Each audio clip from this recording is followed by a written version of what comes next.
Welcome to the Flat Earth Debate, Uncut and After Show. I'm your host Nathan Oakley, and if you are new to this channel, or you've not done so already, then be sure to subscribe, hit the bell notification icon and join button if you'd like to become a Nathan Oakley 1980 channel member and keep up to date with the Flat Earth Debate. If you'd like to support the channel, there is a super chat that runs alongside each of these shows while they premiere, and there's also a PayPal, Patreon, crypto and thanks button in the info box below the video. Speaking of patrons, I'm going to do a quick shout out to all of you who do support me on Patreon. So a massive shout of thanks and appreciation to Moon Harvest, Amish Earther, Naughty Thumbnails, Mitch Kennedy, Original D-Rose, Rod, The Name's Burley, Twadwazzle, Jason Hornsby, Christoph Fournier, Flat Earth Travolta, JMels24, Unimento, M926, Endless, Flat Earth Sage, Goldie McKinnon, Retro Bill, More Books, Fiber Oats, Michael Kahn, John Kays, Patrick Gunnels, Banter, Mel B. Styles, Hairy Blade, Mobile Max 777, Rob W, Reese Pound, Del West Watson, Maria Nealand, Unbelievable Productions, Blue Ridge Ranger, Abraham Mohammed, Skeptic 936, Life is Short, Texas Mike, Tina Baker, David Wayne Foster, and Dank. So another massive thank you to all of you for supporting me on Patreon. Now I will hand over to whoever is in Discord and Google so you can enjoy their dulcet tones while I start setting up for today's live show. Come again? I went back and watched that thing between Eddie Bravo and that other guy. I was pretty proud of him. I mean, for not having been a part of what we've been doing. He stayed away from the Feast of Nonsense fairly well. It was kind of cornered into it. I felt a little bit guilty after the fact because I was critical of him talking about ice walls, but then there was a whole 3-minute preamble about 15-minute cities that cornered him into doing that. So, yeah, I agree. I think he did do pretty well.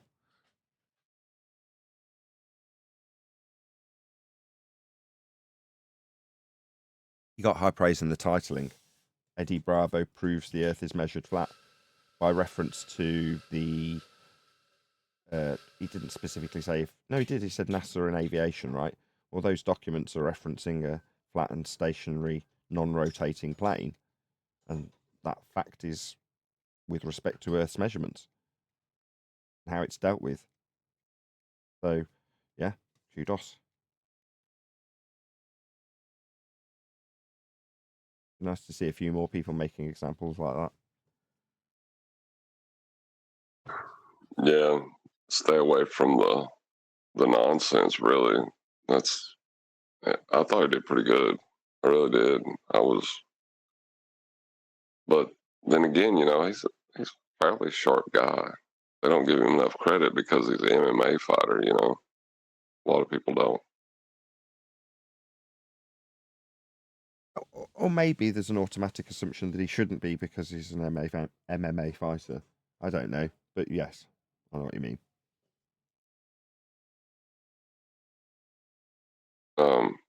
Like Joe Rogan would have faced the same issues had he not went the commentating route instead of the fighting route, you know?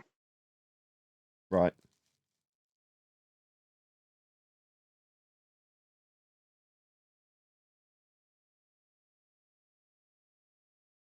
I saw some headline about some fighter that's come out as a flat earther.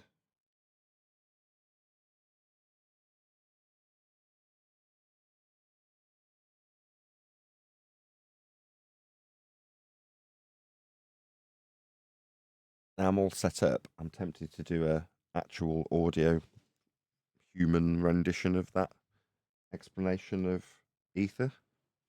What do you reckon? Do you reckon I can plod my way through it? That's a lot of shuns to get through. It is. Let's give it a go. Right. Big deep breath. Without protestation or procrastination, but at the risk of demonetization, the ether sensation is the manifestation of the vibration when viewing libration and a perturbation in the variation of a background radiation when we view illumination. There is no postulation in my verbal masturbation because perception of the visualization of light emanation in a rotation toroidation of magnetization through vacuum evacuation shows their Maxwellization propagation with a motion demonstration, phase equalization, and quantization via quantum induction validation, where we view the Michelson-Morley experimentation showing consistent variation in the direction when illumination went on vacation at elevation in atmosphere stratification by interpretation.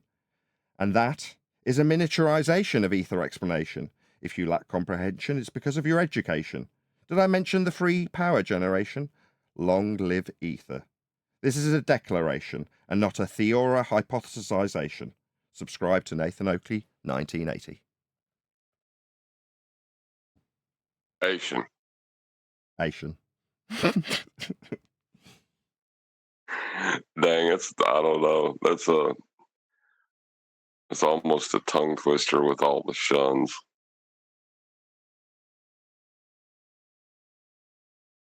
I only wrote down what was being said while you were talking about it and while Witsit was saying it and you were responding to it and repeating it over and over again.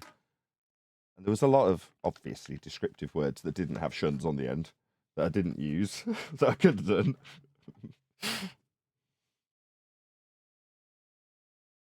But that would have provided convolution. Yeah, that Witsit kid, I feel like a lot of people who are in this topic, especially flat earthers, feel like they have to use big words to appear smart, but they end up using them wrong. So Yeah, I like to do that. opposite. I like to use big words specifically to appear smart. No, but if you use a big word and you don't use it correctly, the opposite effect happens. You know what I mean? Indeed.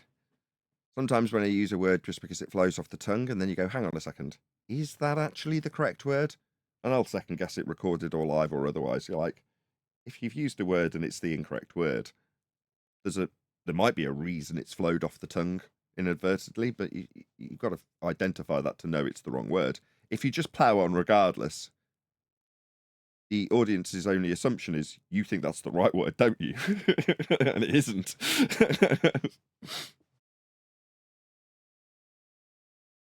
Yeah, Witsit does that a lot.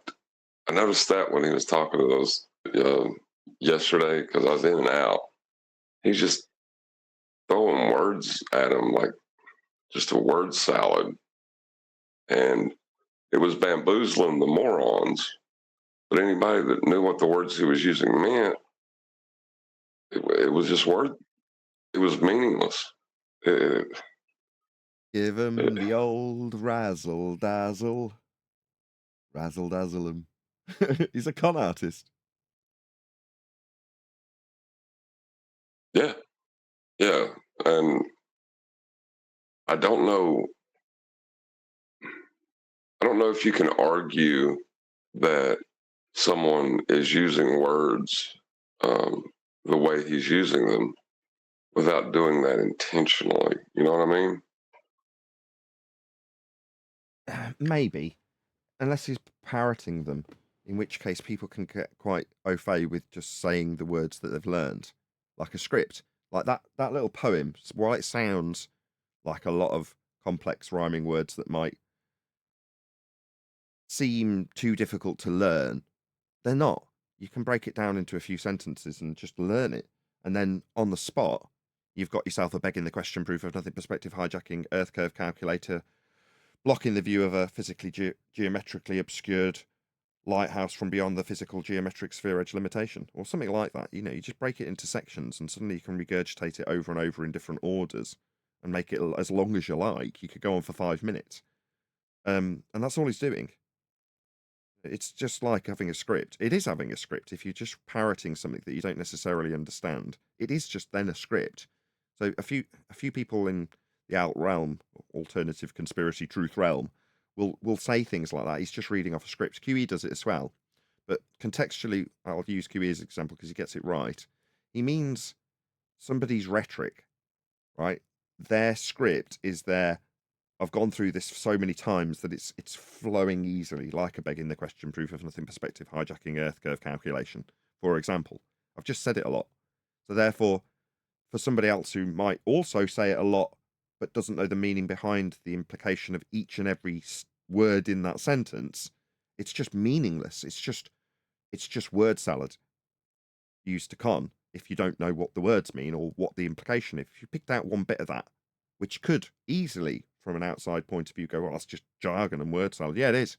But it does have very specific meaning to it, begging the question because they're assuming Earth's a sphere. Proof of nothing because it doesn't prove anything if you've assumed your outcome in the first instance. Perspective hijacking because they don't include it. It's an orthographic Muppet vision. So every word in that statement has meaning, even though I can say it fast and seem to an outside observer, oh, that sounds like something a con artist would do when they talk real quick, so you don't really follow what they're saying. That's what Witsit does. Now, I might do it out of a necessity to get those words in quickly in debate, as opposed to I need to get this in without anybody realizing what I'm really saying because it's not really true. It's like I'm going to get cut off any second. So if I don't get this out quickly, it won't be heard. There's a big difference. He's not under any pressure to get those words out quickly when he does so, is he? No, he's getting asked questions about it, and people are giving pauses for him to respond. Yep.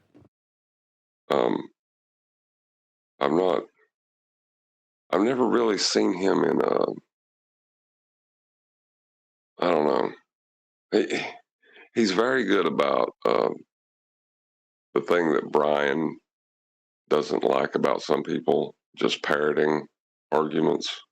He's really good about parroting information and giving the correct response when it's queued up, like speaking phonetically, like someone that works from another country that comes to work in this country, and they see a bunch of people saying the words hello to each other. So they just say hello without knowing what it means. I kind of get that feeling from Witsit. Mindless parroting, but not from necessarily wiki. Yeah. Yeah, just before I disappear, I'll keep the mic open so I can keep the conversation going. But you said coffee, and now I want one. So, is there anyone on there in Discord just so the conversation doesn't dry up while I disappear for 25 seconds?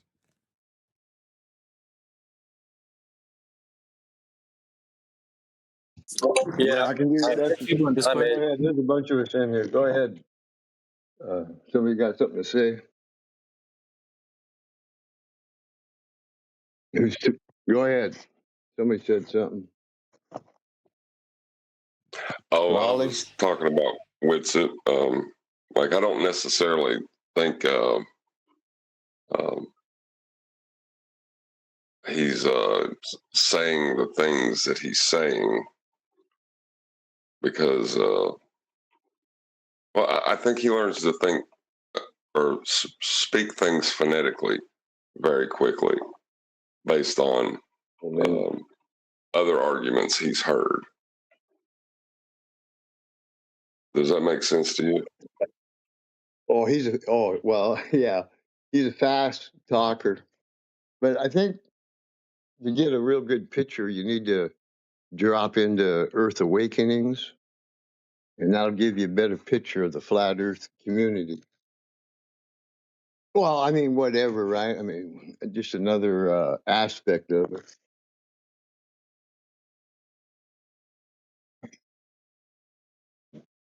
That's where a lot of the professional ballers hang out.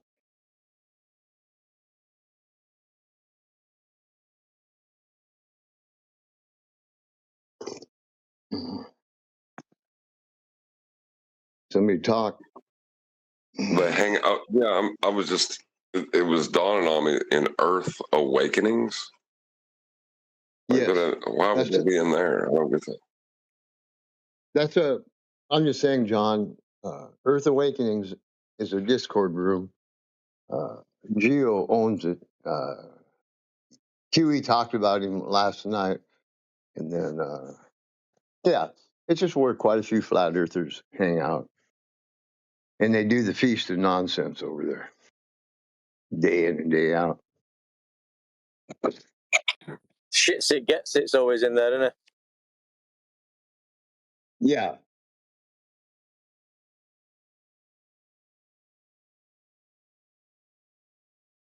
They got cool stories, bro.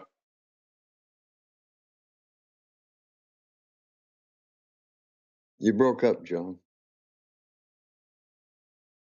Oh, I was just saying they got cool stories over there, bro.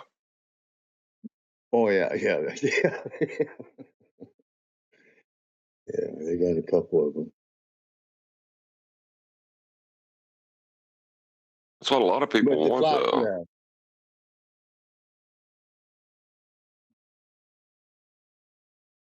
Well, there's a lot of piece of nonsense out here because any conspiracies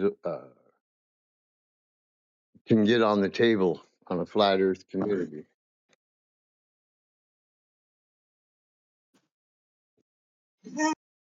Yeah, their arguments are. I don't know. They don't like the sextant argument at all on that channel. They think it's ridiculous, which is weird to me. But Oh, I wonder why that is. Sorry, I just got back. What Well, channel? their argument is they say if you go. It's not what. They, I'm sorry. I'm sorry. It's not what I see on mushrooms. I just joined back in with the conversation being very rude. Which channel are you talking about? Earth Awakenings. Yeah. I don't think I know that channel. No, it's a Discord. Oh, okay. Nathan. It's crap. Yeah. I would That like was to the hear one the I- It's gentleman. okay. There's good conversations on there sometimes, but like I said, they don't really like the sextant argument at all. They like none of the moderators understood the concept of it. Is that because we're their utilising the mean argument. sea level for the horizontal baseline It's our that's fault. required to get the Nah. elevation? We need more like this. I'm interrupting. That's the very thing I want. One deck. What it takes for people to like an argument is for them to see it being effective. That's all it takes. So a reiteration over and over again. Yeah, it's flat. Yeah, you need to have a flat baseline. Yeah, the horizon's establishing Earth as flat. Yeah, the principle of a horizon requires Earth to be flat. You know, talking about Right. planes of reference with respect to angles that are measured off a flat baseline is slightly more complex. People will get that pretty quick when they hear it over and over again in the most simplistic, concise way that you're delivering non-stop one deck. Yeah. I don't want to hear about this heliocentric garbage. I'm not interested no more. Could I go through it with you? Yeah. Could I win? Yeah. I just don't want to take 15 minutes where I can say Earth's measured flat. You use the horizon to establish a horizontal plane of reference. It's not Earth curve. Pretty concise. Two couple of sentences, and the next man's listening to that going, what? Earth's flat. Yeah, it's measured that way. That's how it's used. They say that if you like shrink yourself down to microscopic size on a ball, it'll be flat. No, it won't. I've heard that one. Well, It's I flat know. already. People who don't want to hear It's the already argument, flat. give us a globe rebuttal that says a globe is flat. No, fundamentally, no, it isn't. They hate it when you say the globe is measured flat. And that's how the globe was invented and made up, from flat Earth elevation angles or elevation profiles taken from mean sea level. That's how you get your globe. Check out the big brain on one deck. So, in other words, my response, bad. One deck's response, good. Spin positive. And what's that you say? At a microscopic level on a globe, Earth is flat. Yeah, what you're saying is a sphere is measured flat. Yeah, it is. Yeah, because Earth's flat, but the bit you're measuring is Earth. Your mitigation saying that, oh, the sphere is really flat at the microscopic level. Really? But you're justifying how flat you must measure this sphere. Yeah, okay. Yeah, it is measured flat then. You understand. That's how I would take it. Well done, one deck. And it's observed horizontal and level, like we've been saying. And yesterday we brought up, well, let's say they come back and ask you. My response is, the horizontal horizon and the mean sea level is self-evident. I don't have to run around getting you proof that it's horizontal. It's self-evident. That's all I need. You can see it's horizontal and you know the sea level's level. I don't need to go around and prove it anymore. It's self-evident. Just don't go and observe it yourself. You can see it clearly. I got a question on that microscopic level. Do you look at the horizon with a microscope? No. Oh, okay. Similar. Exactly. Locally flat. So measured flat. Yeah. Again, when they mitigate by saying, "Oh well, we've got to do it flat for Bob," yeah, you're measuring it flat then. So you appreciate that when you take the measurement of the Earth, you're measuring it flat. When they mitigate and add on, yeah, because it's spherical. No. Measured flat is the main selling point that we need to move forward in 2024 with. If they start offering up their fundamentalist religious belief how flat it must be is a mitigation for how spherical it actually is, just laugh at them. Yeah, okay. So you understand and I understand measured flat, gotcha. Locally flat, you say, yeah, okay, whatever. Measured flat, yeah, that's what Earth is. Well, I like the idea that they're trying to apply that to a geometric concept, right? Because you're talking about sea level when you're taking angles, right? Yeah, you can't. Doesn't matter how biggy or smally the line is. If it's curving, it's not an angle.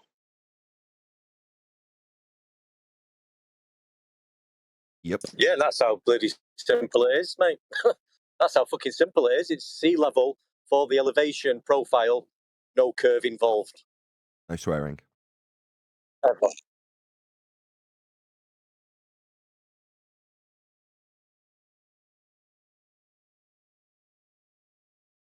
Where's everybody else? I ask myself.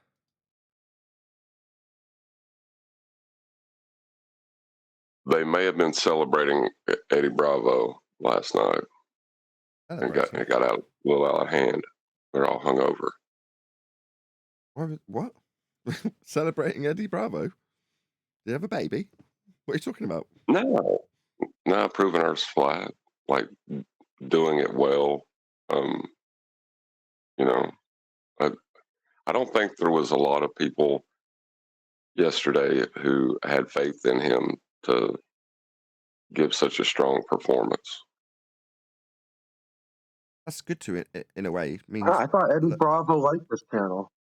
he does. That's how I found out about Flat Earth Debate like 3 years ago.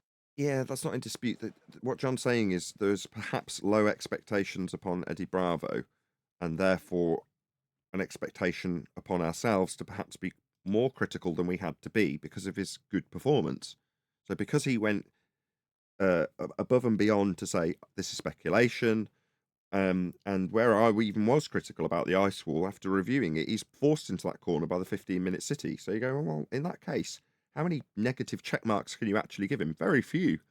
And did he point out an example that proved Earth's measured flat? Yes, he did. And gave a consensus example for the guy to tolerate, which he did. So you go, can't really mark him down for much. We tried to. I mean, that's like I say, maybe to our detriment because we went in with low expectations. Yeah, it's the best one I've heard for a while when you've been listening to these other people. He was more sort of online with us lot and getting straight to the point. Yeah, I think so too. I think that's what John's saying. Yeah, and I'm saying everybody was celebrating because of how well he did. That's where they're at now, is they're recovering from the celebration.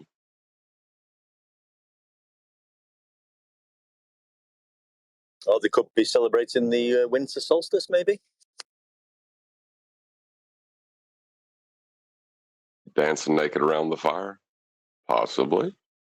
Nah, not naked. I've done that though. I've been to the winter solstice at Stonehenge. Actually got it published on one of the channels. Probably about 10, 12 years old now, that video. Yeah, doing the winter one naked could probably be bad. I wasn't A lot naked. of It was very hypothermia. cold here at that time of year. There's very few, if any, naked people at the winter solstice at Stonehenge. Now, I bet you the summer one it's coming off. I don't think I've done Stonehenge for the summer solstice, which is far more spectacular. But it's just rammer jammer ding dong. It's so packed that I don't know. The winter one was busy enough, but when I went, at least you got to go on to the stones, and you're in the middle of them.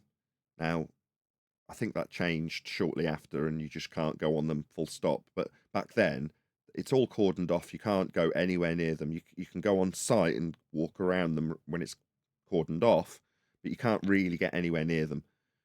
At the summer and winter solstice at that particular time, you could. They just opened it all up, and you could go right onto the stones. You could sit on them, climb on them, do what you like. And that's exactly what people did. People would be climbing up on top of them and sitting on banging drums and meditate. You can see it, like I say, on the video. You can see I'm physically inside the centre of Stonehenge, filming around in a circle of all the crazy people around me, going, "Hail to the winds of the west! Hail, hail!" All this kind of crap.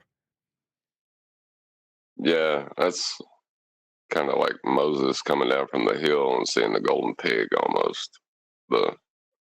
They built that in the early 1900s. Like there wasn't anything standing in like that there. They built that and then call it, from antiquity. If you think 1900 is antiquity, yeah, go with it, But man, we know how to blag history better than anybody. Check out this big stone we found here. Well, this stone can't be found here, therefore they must have had an amazing ring of stones here at one point in time. Let's rebuild it. Yeah. I mean, there are plenty of those henges around Britain. They're dotted around all over the place. So, validating all of their age, I don't know. But there's certainly easy to find evidence of even sooner than that, sort of in I think it might be the 40s or 50s.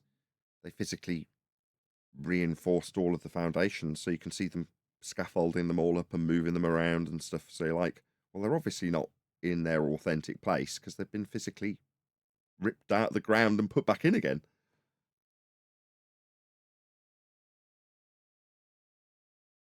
Yeah, there's a lot of assumptions. Well, I seen a video on a paleontologist lady who was fussing about her field, and she dumped a bunch of bone fragments out and then grabbed a big bucket of spackle. And she said, when someone throws this at you and says, make it look like this, what are you going to do? You're going to use the spackle, and make it look like that. That's what you do.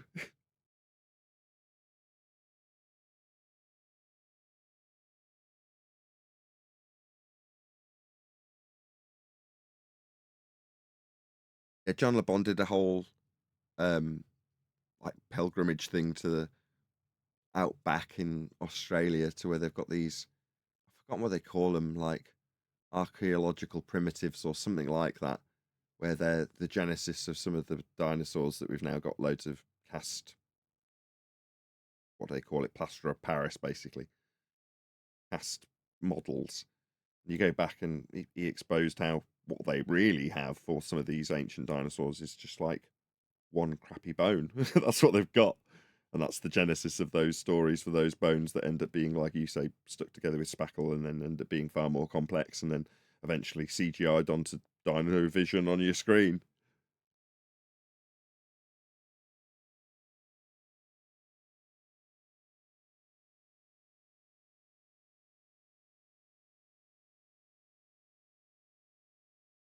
That was something else I covered way back when, just as I started looking at Flat Earth. My wife got interested in that, and she decided that we should be going and looking at this claimed to be real dinosaur in the Natural History Museum, and they've subsequently moved it for a real blue whale. It just happens to fill the auditorium, the similar size. But she wanted to go and quiz them in person. Is this real? Did she get to quiz them?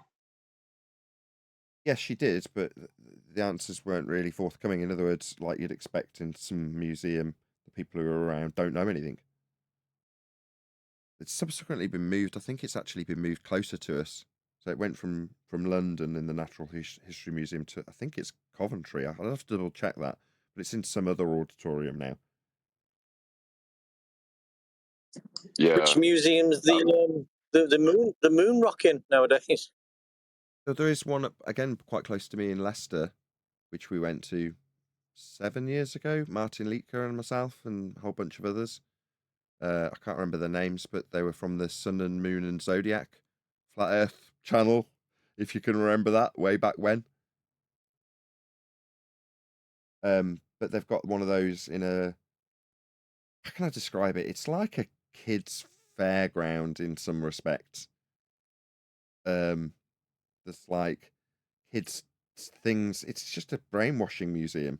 But in the centre of it, where you've got like, I can't remember exactly what the display was around it. Obviously moon landing related, but there's a fairly accurate model, and then there's this giant tube with a thick bulletproof piece of perspex that's all scratched up from where kids have had their faces up against it.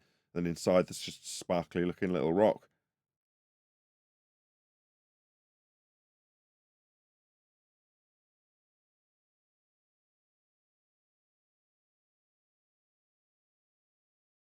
Yeah, Leicester Space Museum. Good morning. Morning. Neil's not about because I've been trying to help him set up his new Motorola remotely, which is not easy, but Set up his what? he's got a new phone, so You said a Meta. What did you say it was? Motorola, Oh, Motorola. IBM. Okay. Like the old Yeah, razors. I passed the message on to him yesterday, Paul.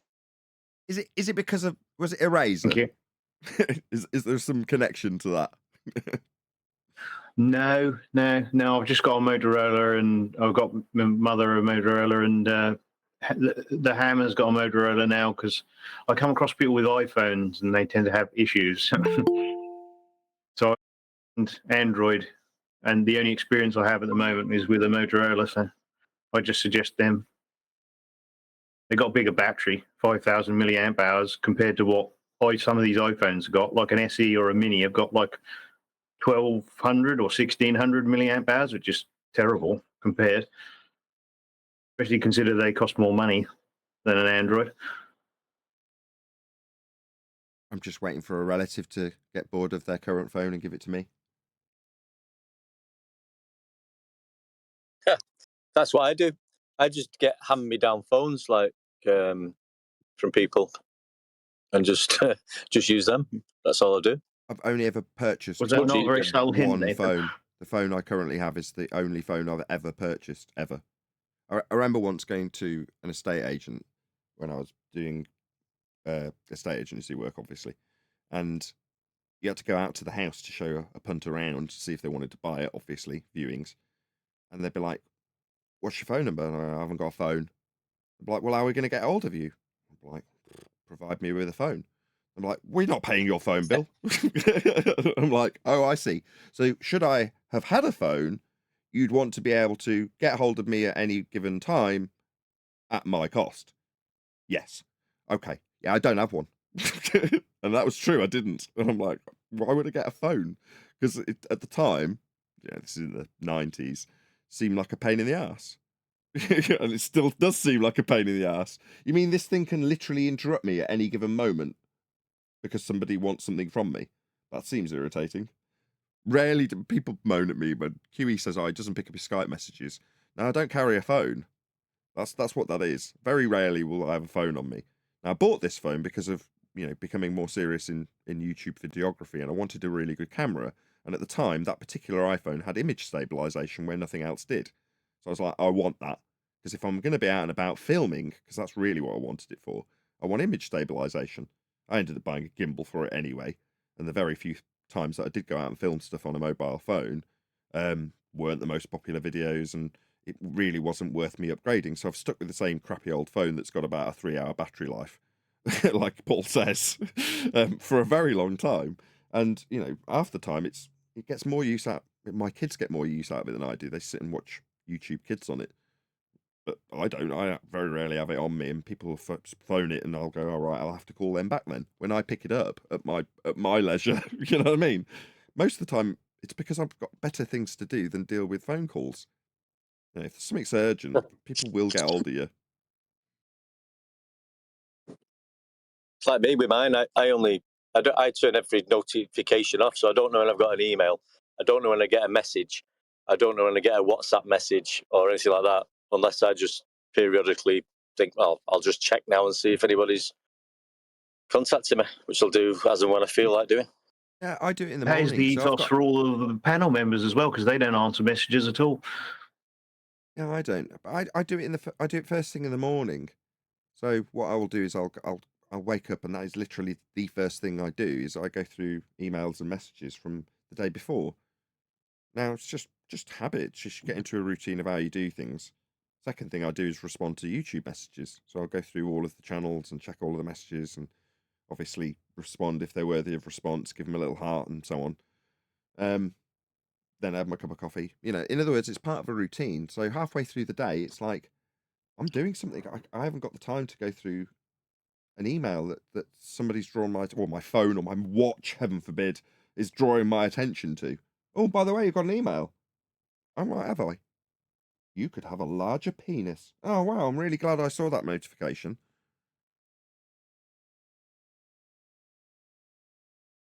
I've always imagined you sort of wanting to just get out, not automatically picking your phone or anything, but getting straight into a yoga pose and then getting into a bit of meditation before you start your day. Okay. Hello, good afternoon. Hello, everybody. Hello, good afternoon. I feel from some of the comments and indeed my own panel's remarks that we may have been expected to be overly harsh with Eddie Bravo yesterday. And surprising to not necessarily all of us, he was a real success in his postulations about the flat earth when put in a position to have to speculate about things like ice walls. But ultimately, he rounded out that particular clip from that particular videographer with a stone cold earth is measured flat proof from a hostile source that would appeal to the consensus desire of his opponent, let's just say. So kudos, props. I don't know if we gave enough props on the day. I think we may have expected it to be a worse showing than it actually was. So I don't know if, John, you want to make No, comments? I agree, even though I'm not John, but I agree. I mean, it wasn't perfect, but he did a very decent job. Like, unlike some other people that we've reviewed here. That was exactly my Yeah, sentiment. I mean, Go ahead, John. I was going to say he wasn't exactly put in the best situation with the preface to the questions he was asked, but I thought he did fairly well for what he had to work with, you know. In a way, my main criticism when he got into ice walls, regardless of him being put in a position to argue from that stance based on 15-minute city examples, that is, I don't want to call him opponent, but the guy opposite him was speculating about. He went to the same place that David Weiss did about Kobayashi maps and territories beyond the ice wall. And from that point of view, I could only be as critical as I was of Dave in that regard, when there are specific examples that we have for the new worlds, where old maps didn't have them, now they do. And they've got people on them now, and that wasn't as a result of people having to breach any ice wall that might have been on a map at the time where people were told you can't go beyond this point.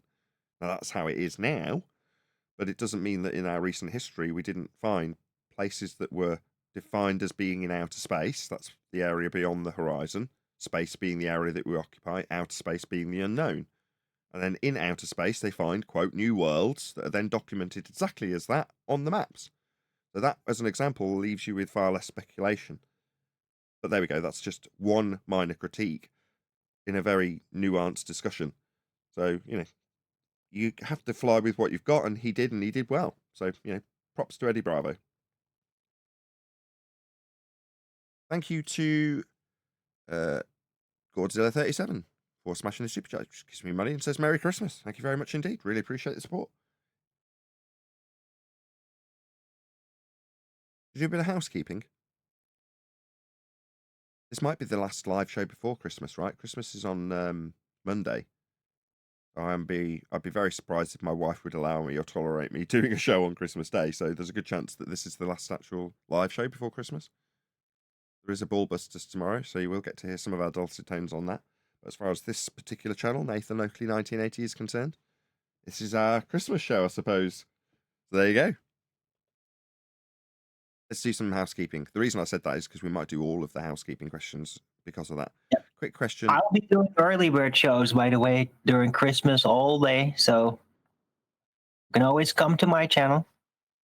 If you're in need of some chat fulfillment, Arwin show's very chat orientated, then yeah, go over to Arwin, ARWIJN, over the Christmas period, or the Christmas weekend at least. I'm sure I'll be back to it pretty soon after Christmas. Quick question, numpty moment of the year, thanks. Numpty moment of the year? I don't know. I want to answer you, Sensual Goat. Thank you for the super chat.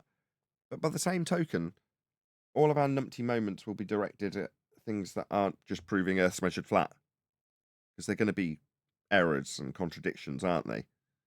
And moving forward, I want to, mark the end of 2023 by saying we have a very clear path into 2024. And that path is such that we start with evidence of Earth being functionally flat, as opposed to how we got to the point where we were on a sphere and how that sphere is wrong, which is where flat earthers have, in my opinion, gone wrong up until now. So I don't know. We'll entertain it. Does anybody have a particularly favourite moment of stupidity throughout the year? Well, it's so hard, because it's like it's not these types of moments they're not really isolated anymore. It's more like what's like the numpty moment that has echoed forth from everybody that's so typical right now. I'd say that would be confessional debating. Is like the latest thing they're all doing now. Would you say? We need something to do with the equivalence principle, perhaps. Maybe if there was a formula like E equals MC squared that we could compare it to. Or maybe the wave is the medium. I thought that was pretty. Okay, yeah. The high. All that I went through in my mind when you asked that question, Central Goat, was ether nonsense, because it's the height of con artistry and doublespeak and fast talking, and there's 1,000,001 moments to choose from. Speaking of which, on yesterday's show, which was a very long show, we ended up doing about 5 hours. We were going through or reacting to Witsit's discussion with a whole bunch of ballers, allegedly, that were very willing to entertain his ideas. We got to the bottom of why that might be. And then we pulled apart some of his rhetoric, but as we did so, I was scribbling down some of the descriptions and convoluted nonsense that was coming out of Witsit, with it often being repeated by QE. Now, he carried on that sentiment on his own show, so if you want to check out this in a more detailed manner without loads of interruptions and Japes and Brian and Adam being told to shut up constantly by QE, then check out QE's version, because that's a lot, I don't want to say cleaner, but it's it's QE doing his thing with Witsit's nonsense. So that, the general Ethereum nonsense has been so prevalent throughout 2023, it kind of makes me a bit sick, if I'm honest. Yeah, but the ballers were like enabling him. It's like, yeah, that's the conclusion we came to. Feel free, Ivan. Yes, that's true. That's what we came to as a conclusion. They're just letting him hang himself. Go ahead. It's so surreal. They're supposed to be opponents, right? But like, oh no, on the Ether, they all love it. So apparently, ballers don't have any objections to Ether ideas at all. They love it. Sensual Goat just gifted 5 memberships out. Says Merry Christmas. Thank you, Sensual Goat. Nathan. Go ahead, Grondek. Seems we're getting we're looking at the years and maybe not at the moment, but and I think with what your view is on things lately, and myself, and I think we're all heading that way, and I think it sort of fits in a little bit, maybe in the after show, but I can't do anything now. I would like to read out my very first poem, which, if you do, you'll have to find somewhere with a bit of signal. The globe is flat. It was measured like that, which I think fits in with what we're sort of saying. And then just finish off maybe with my latest poem, which also That's why I can't. And the guests are okay with that. That would be sort of a little bit fitting, I think. Definitely. If you want to give us a rendition of your first and last poem whenever you're in a better signal area, because at the moment you're breaking up, and it would be a damn shame to have them interfered with. So I don't know if you can pick up a better signal from somewhere. I don't know what you're doing, but if that can be facilitated, then definitely. If not, then maybe wait, because I like to have your poems completely unimpeded and with at least reasonable quality. Whereas if you're breaking up, there's a good chance that we'll miss various parts of the poem, which kind of ruins it. Speaking of poems, did you hear mine?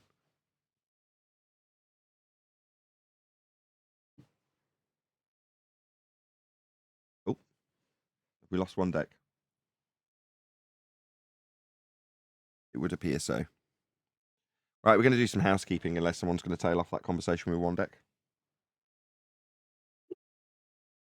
Really not. Okay, let's do some housekeeping. Any evidence? Beautiful. It's going to be... Go ahead, one deck. Ready. And listen to it. You're breaking up too badly, one deck. If you can hear me, it sounds like your bitrate's so low that you probably can't hear me trying to interrupt you to tell you that you were breaking up. But there we go. You're getting Neil's disease. One more time, Arwin. He's got Neil's disease. It's just a signal. Anyway, right, let's do some housekeeping. I'm going to insist, right? We're going to plod our way through relatively quickly. I'm talking to you, Arwin. Any evidence of a physical geometric sphere edge horizon, formerly known as the curve of the Earth? Please share the show if you haven't done so already. Yes, the boat was on land. A boat in a shipyard that's trying to blag a physical geometric sphere edge obstruction that a flat earther has said should be obstructing it but isn't, but in fact it's on a boatyard elevated position, doesn't prove that the horizon used to establish horizontal planes of reference, that's a flat earth, is earth curve because a boat is above where it was claimed to not be not blocking stuff by a flat earther. Yeah, but it doesn't disprove it either. Yeah, I'm asking for evidence of physical geometric sphere edge horizons, formerly known as earth curve horizons, when earth curve horizons aren't possible because the horizon is used to establish horizontal planes of reference, that's a flat earth. Boats and how high they are with respect to what? Sea level? You're going to tell me how high the boat was with respect to a flat plane? This is useless. Let's move on. Any evidence of axial rotation? Glenn Williamson refers to the horizon a lot. I hear Brian's dulcet tones. Go ahead, Brian. Sorry. Yeah, Glenn Williamson refers to the refers to the horizon a lot, and he's a baller. So it must be geometric. How's that geometric horizon working out for you there, Rufy? Good? Any evidence of axial rotation of the Earth-based variety? But that's a funny one because their evidence is the Coriolis effect. That's their only actual evidence. But we don't experience that involving Earth. So no. You and your reference frames have been ruined, end quote, Simon Dan. That's right. No reference frames to reference. No drift to observe. Earth isn't turning. There is no evidence of such. We don't have to prove the non-existence of a claim of rotation that hasn't been backed. Earth isn't moving. Any evidence of the distance to the sun? None whatsoever. People keep thinking of it, though, thinking that they do or they somehow did establish a distance somehow. They just keep thinking they do every time. Well, I can tell you how they got it, and you can tell me if it's actually evidence. You want to know? I do, but I know it's going to require a flat plane. So you go ahead, Brian, just as long as you reiterate that the flat plane's required and say it twice when you get there. Yeah. Well, first you have to measure the latitude and longitude grade out, which required the Earth to be flat because they used flat Earth elevation angles to Polaris. That means that they had to use right-angled triangles and reference the surface of Earth. And that means that the surface of Earth has to be a horizontal plane. Means sea level has to be a horizontal plane for them to be able to do that. Then those measurements were back engineered into a globe Earth, but via the meeting of all the south ends of the longitude lines. Then once they took this mathematical globe Earth, they then pre-assumed that Venus was of an equal size globe Earth, right? Another, maybe not an Earth, but an equal sized sphere in space. Then they used the angular size of the Sun and the angular size of Venus in its transit across the Sun to determine how far away the Sun was. And how they determined this was via the angular sizes after pre-assuming they were on a globe of radius 3959 miles, and that Venus was a sphere of similar size. Then, due to its angular size, and the angular size of the Sun as it transits it, then that must mean that the Sun is X size because of the size of Venus, its angular size. And how they know the distance to Venus is because they know the distance to the Sun. And how they know the distance to the Sun is because they know the distance to Venus. Perfect. You're going to need a flat How did plane they for do- that. So in terms of the development, you explained quite beautifully. Just to develop the grid in the first instance, you're utilizing a flat plane to develop it. And after developing a grid, you're then taking an inference of a sphere with a radius value to superimpose onto Venus. But from the flat plane measurements and grid system that was developed from flat plane measurements of the stars. So then once you've taken your flat plane measurements of the stars, taken it onto a grid, and then superimpose that grid onto a spherical surface to infer that you're in an orbital motion with Keplerian mechanics, to then take Huygens' assumption that that inference of a flat plane measurement giving you a spherical R value has the same spherical R value as the Venus light in the sky that you were measuring off a flat plane to give you the grid. Wonderful. That's lots of flat earths that are required for that. Again, please share the show if you haven't done so already. Yeah, and in the transit description, they need to know the distance between the Sun and Mercury in that transit to give them the ratio to say, if Venus is this size, then the Sun is this size, and with respect to it, then this must be this big, and that must be this big. They used angle measurements from left to right. I can't remember what that's called.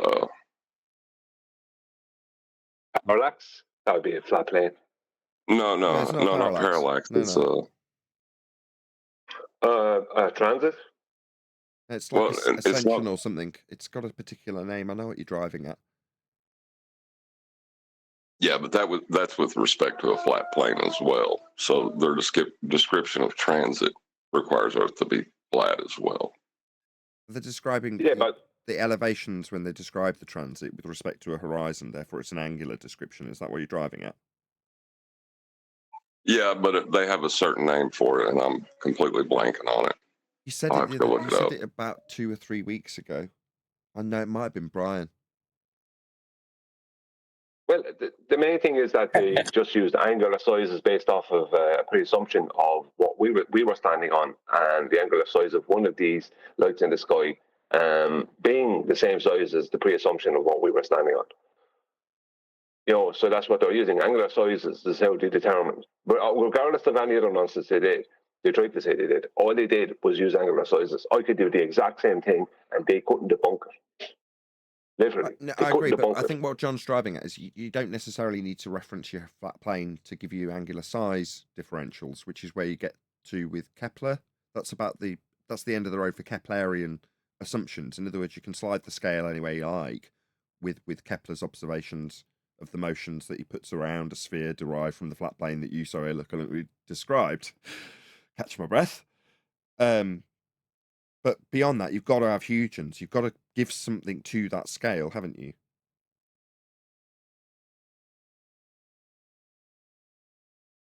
Well, basically, it's just a pre-assumption that you're on a sphere of a particular size, and that this other light is a sphere of equal size or very close to equal size, and that the Sun is also a sphere, and just use the angular sizes to determine the distance to the small light, and then use the angular size in relation to the angular size of the Sun to determine the distance between that, and then determine the distance between you and the Sun.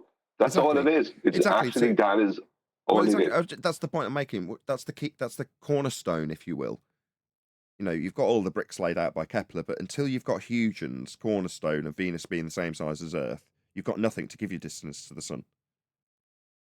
But what's worse again is that within the paradigm that they're using this in, angular sizes don't exist. Yes, indeed. Right, let's move on. Any scientific evidence of gravity?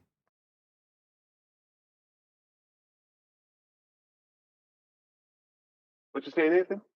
I said, any scientific evidence of gravity? Feel free to join in, by the way, Discord server. Hope you can all hear us loud and clear. No, there isn't. There's well, there is. You can put specific gravity through the scientific method. It's because the correct name for a specific gravity. If anyone wants to Google it, is actually relative density. So for what they call specific gravity, you could definitely scientifically prove that. But Well, I all the want rest someone of to. the other four. So you it couldn't. has been. If you recontextualize Anthony Riley's egg experiment, then it's already been done. But he just didn't qualify it, did he? He didn't say, "I'm validating specific gravity," also known as relative density, by way of this adding of a mass to a medium, making the density increase and displacing the egg in a given vector, decreasing it, giving it the opposite vector. Well, that experiment validated a hypothesis and disproved a null, therefore is scientific validity of that supposition. He just didn't contextualize it as specific gravity, did he? No, he didn't. No, because he wanted to stay away from the word gravity. But that's basically what he did. He proved gravity scientifically, Which is a but shame. only specific gravity. I blame Arwin. It is. Do you want to know? I'm being sincere as well when I say I blame Arwin. So at the time, when it wasn't at the time, it was about 12 months later, but about 12 months prior, Arwin and Sleeping Warrior, that's Anthony Riley, were at each other's throats, with Arwin postulating downward biases and Anthony objecting. But at the time, they weren't at the point of relative density disequilibrium as a nice, concise sentence that I can give you now. But the way we got there was through Arwin and Sleeping Warrior thrashing it out for quite some time. It's about a year, a good solid year. So by the time they got to that point, they being Arwin and Sleeping Warrior, Anthony did not want the notion of the heliocentric gravity to tarnish what he was doing. So he, as you put, or you didn't put, but I'm going to, he shied away from it. And that was as a consequence, I feel, of Arwin's positive assertion in regards to wanting it to be labelled gravity. Now, little did either of them know that in terms of specific gravity, it was. Neither of them knew that, and I'm content to say that I listened closely to those discussions for a solid year. But yeah, it's a shame, isn't it, Brian? Because if he had, we'd be taking ownership of that now, wouldn't we? Someone will do it. Yeah, I mean, technically, Anthony should just take ownership of it because he did prove it. Because it's correct, as I said, you can Google this. His correct term is not specific gravity. The correct term for it is actually relative density. I know we can add in the disequilibrium or equilibrium or whatever words you want to add in with it, but basically relative density. That's what it is, and that's what he proved. So it is a pity, but I understand at the time he was trying to stay away from anything ball related because all they'd want to stick on at the time was how he proved gravity. But now it would be something that they would hate. That was a mark in the journey, that like a really important point in the journey. Like I say, ushered in from the discussions had by Arwin and Sleeping Warrior. But that it culminated in a discussion between Dr. John Dee, and he's come up recently because people don't know who he is. It's like a really important person in our group. Shout out to you, John Dee, if you're listening. It's like Betty. I've gone through this on a couple of shows, so I'm not going to reiterate it again here. But Dr. John Dee, Adam, Quantum Eraser, myself, Sleeping Warrior, Arwin would also be involved in the conversation. But for about 2 or 3 days, they were trying to thrash out what is the primary instigator for this effect. That is to say, why do we have relative density disequilibrium? I.e., why does this process begin? And I'm phrasing it such that it'll make sense when we get to the conclusion, which is to say that it is actually a second order effect of entropic law. In other words, the reason things will return to an equalized state in a various medium. They'll reach their own, consistency with that medium, regardless of if it's solid, in liquid, or whatever, is because of the way entropy is described to work as a law of nature, as something that occurs always. In other words, the starting process of this description is entropy. Well, when you get to that conclusion, you can only then rewind back. What is entropy, and where does that begin, to try and answer the question in terms of why do we have this effect of some things go up, some things go down, some things remain neutral. Well, the reason is entropy, and the reason of entropy is the creation. Where does entropy begin if you rewind the clock? Well, then you rewind the clock in a heliocentric world to the Big Bang. Alternatively, you rewind the clock to the creation. Now, I only give you those two options because there is only two options. So then you're faced with, as a direct result of gravity, in this case specific gravity, a question of whether or not God exists, because it leaves you at the ontological primitives when you rewind the clock of entropy, and relative density is simply, or relative density disequilibrium, is simply a second order effect of entropy. Now, I didn't come up with any of that. That was all, as I say, as a result of 12 months discussion between Arwen and Sleeping Warrior, and then a solid, maybe week, it probably was a bit less than that, with the best minds amongst our group thrashing out the ideas of what this could actually be, and that's the result of it. That conclusion. A very inspirational time on Flat Earth debate, I might add. There's been lots of inspirational times with black swans and elevation angle argument, and at the moment pushing the measurements of a flat Earth, or how Earth is functionally flat. These are hopefully going to be markers in our flat Earth career, if you can call it that we will all remember. And Arwen and Sleeping Warrior were most definitely the genesis of that particular discussion. So the overall understanding would not be the way it was had it not been for Arwen and Sleeping Warrior's tenacity to debate about that subject. Yeah, but the only thing I'd add to it is that when you were talking about entropy, and when you brought up the Big Bang or a creator, well, it can't be the Big Bang because matter and energy had to already exist prior to that, within that paradigm. Well, they've explained that mathematically. Let me just preface that. So their explanation of this, mathematically, for that, to get around that, to mitigate for it, is to say that you divide by 0 and get everything in the known existence of the universe. That's their mathematical explanation for that. Divide by 0, get everything that you can possibly know. Hey, Sleeping Warriors in the chat. Hey, Anthony, good to have you.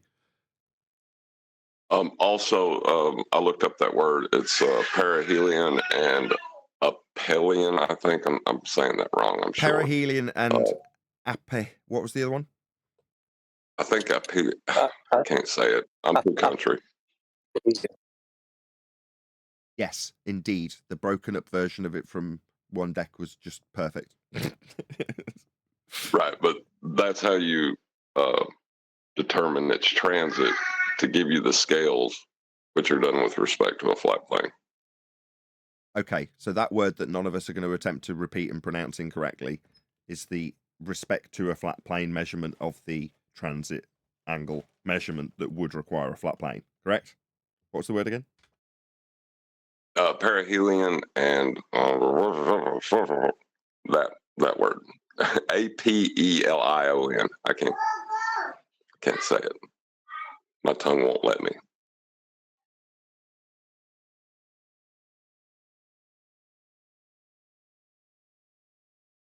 Sorry, I'm doing Christmas turkey. What's the word? Administration with my wife in the background. Sorry for that slight pause. We're like, what's the turkey looking like? What's it stuffed with? Sorry. It's coming up for Christmas if you're watching this after the fact. It's perihelion and aphelion. Perihelion and aphelion. Man, yeah, they sound like Greek gods. They sound like Greek gods. Yeah, Greek. Well, it's Greek. It's Greek as far as I know. But that involves the pre-assumption of an orbit. Yeah, no. This is after, we're after Kepler. It's the furthest and closest. Like the perihelion, I think perihelion is the furthest, and aphelion is the closest. It's like the perihelion of the globe out around the sun is on the start of July, and the Phelion is the start of January. So it's like that's 20 in their paradigm. In July, on a globe out, we're furthest from the sun, and in January, we're closest to the sun. Sure, but the orbits are perihelion always with measurement in respect. this respect comes after Kepler. It's within the Keplerian mathematical extrapolations that you then need to apply something to give you scale. In other words, you're only going to be taking these transit measurements for the transit of Venus. That's why it's applied within Kepler. So you're absolutely right when you say, well, you're already working within the orbital mechanics assumption. Well, yeah, because we're working within Kepler to derive these transit angle measurements. That's the only way I can summarize what John's telling us. Right, but the orbital mechanics themselves require you to measure Earth flat to get the calculations. So yeah, Brian went right at the beginning of Brian's explanation for it. He went through that perfectly. Indeed, the genesis. I love that word for this, by the way, John. The genesis of all of these globe Earth extrapolations, including orbital motion and the derivation of a Venus with a twin value to Earth in its radial value derived from a flat plane, is always going to be a flat plane. They need a flat plane to develop the globe, to then reference it back to a flat plane with a measurement of an angle off a flat plane. There's so many flat planes involved. But the genesis is a flat plane for the globe itself. And Brian did point that out at the beginning of his very, very good explanation of this process. Right, should we move on? Was that gravity question? I forget what that was. Was that scientific evidence of gravity that I just asked? I've forgotten now. Yeah. Yes. Any single viable hypothesis from any of the fields of astronomy, cosmology, or astrophysics? Those fields of study don't utilize the scientific method, therefore they're not natural science. That's stated correctly? It's been a while since there was I'm sure there was a caveat in there, or there should be. Well, if study natural phenomenon. Sorry, go on, John. Hold on. You let John summarize it, because it was him that got it into this discussion. Oh, if you wanted to postulate a natural phenomenon and you believed you lived on a globe, you would always have to do it with respect to a flat plane. My panel is so freaking ace. Go on, Brian. Yeah, they do study natural phenomenon. It's just that they are not in a position to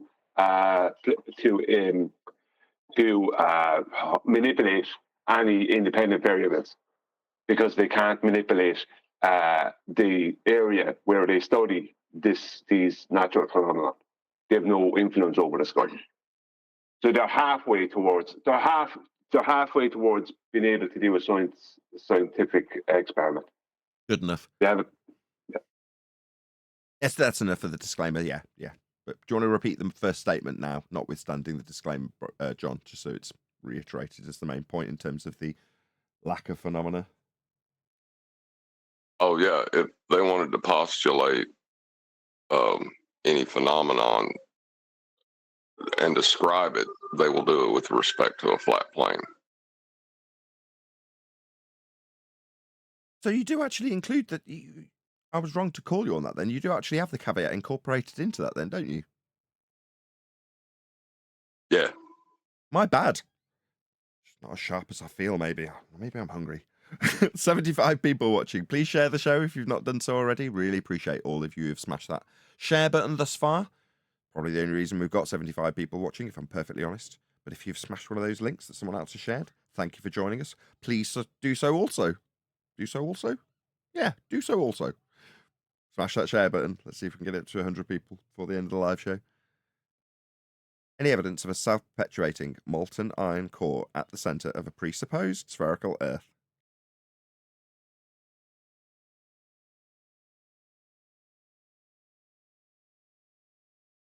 Molten iron core? Juicy and delicious. Anybody?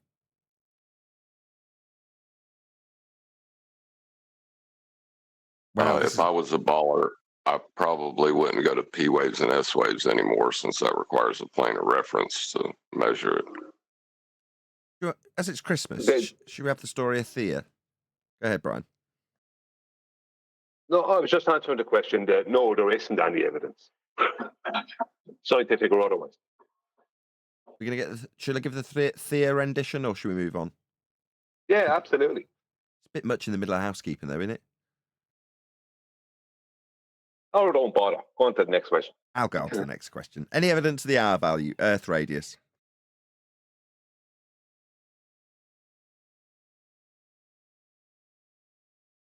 It really comes down to that, doesn't it? We've covered it. That's why there's a stony. I don't mind this kind of stony silence because Brian has covered it so eloquently in his descriptions of orbital mechanics, Kepler, and Huygens that we already know that you need a flat plane for this. Sorry, lad. Go on, He's Brian. reliant on me. There isn't. Say again. Oh, sorry. I thought it was on mute. Sorry. Someone tickling you? No, I was talking to my friend and I forgotten to put You seem to be stuttering quite a lot. Is somebody interfering with you sexually right now, Brian? No. I was saying to my friend, not it. Okay. Well, I'm going to do nothing but worry about it from this point forth. I've got to be honest. But there we go. You pop yourself on mute, son. Knock yourself out. Have fun. It's all perfectly natural. So I'm making myself laugh. Let's just get contained. The two ways of calculating the radius of Earth requires you measure it as a flat plane. They did have a story about like the Greeks, how they measured it. Oh, can you tell us You about can that? hear me all right? Yeah, we can. Yeah, well, I'll put it into a little poem. This was the first poem I wrote ever regarding the shape of the Earth. So I'll read it to you. And it encompasses this very thing we're talking about. Called The Globe is Flat. The globe is flat. It was measured like that. The globe is flat. The Greeks all knew that. They measured angles using sticks and shadows. The globe must be flat for horizontal shadows. Al-Biruni knew the globe was flat. He measured the height of a mountain like that. And when I was a sailor navigating the sea, the surface of the ocean appeared very flat to me. Triangulation on the surface of Earth, all achievable without one single use of a curve.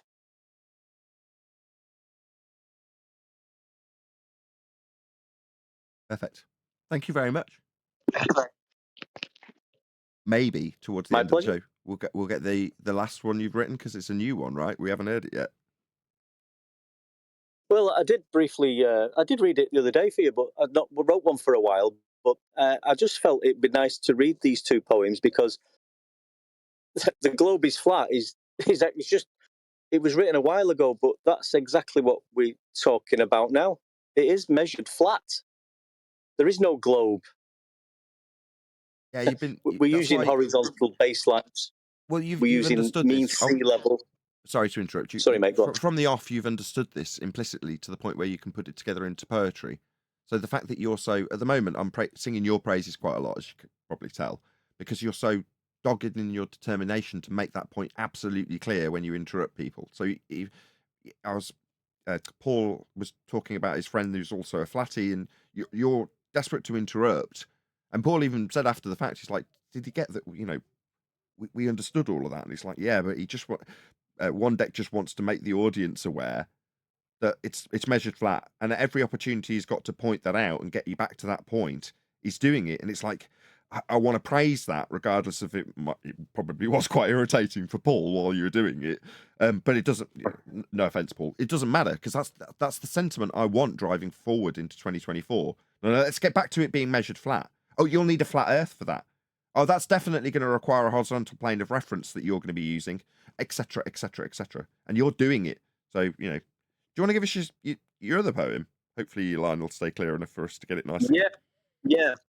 This one is called, again, it's just referencing what we're talking about and what we observe, which is a horizontal horizon, which people are trying to tell us is the actual evidence of a curve. But when it's self-evident that when you look out at the horizon and sea level, everything's horizontal and level. I wrote a short poem and it's called Horizontal Horizon. Horizontal horizon, exposing the mean sea level. A nail in the coffin for the curved sea devil.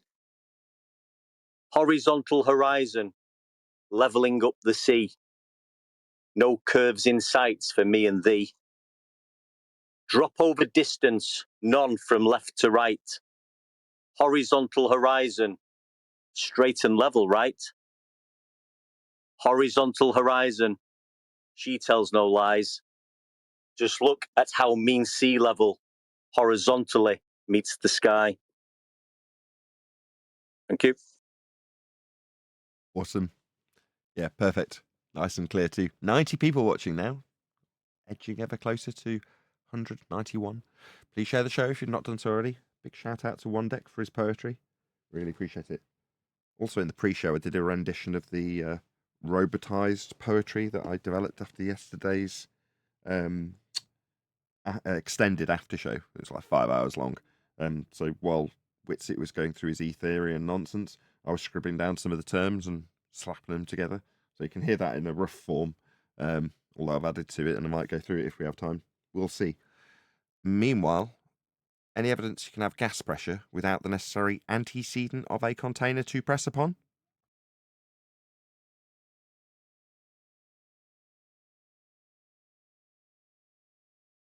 Although this has never been demonstrated, and we can demonstrate that a container is required for gas pressure, because that's what pressure is. It's gas pressing on the walls of a sealed container. And this can be demonstrated over and over again. Yeah, if there's a space, gas will attempt to fill it. Gas fills space. Yeah. The sky vacuum is fake. Outer space is not real. Yeah, I shouldn't use the word attempt. It will fill it. Gas will fill it. The law of nature, we As you discussed say, it we've got- earlier with respect to gravity. Second law of thermodynamics, otherwise known as entropy. The law of nature. Gas fills space. Go on, One Deck. I'm just saying, and they claim we've got an atmosphere, sphere-shaped air, which would first of all require a sphere-shaped container, but most importantly, it would require a sphere, Earth, which we haven't got. We know this because it's measured, observed, and navigated over a flat, horizontal, level plane. Speaking of which, this is the last time this question will get asked live in 2023, and this is the year of the elevation angle. 2022 year of the sextant. You can go back through the various different years that we've had. Hopefully, going into 2024, it's the year of the flat Earth measurement.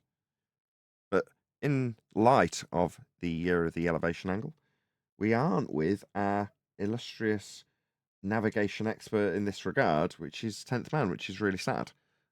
So, first of all, big shout out to you. Hopefully, you were listening in on the show. He's been tarnished with the unfortunate ill health of a family member. So that's why he's not been with us, if people are wondering why 10th Man's not around. So please clasp your hands together and say a prayer for 10th Man and his family. As I say, he's dealing with dire ill health at the moment. So yeah, our prayers go out to you if you are listening, 10th Man. But with that in mind, I'll ask the question. Any evidence that you can acquire an elevation angle measurement from a curved baseline?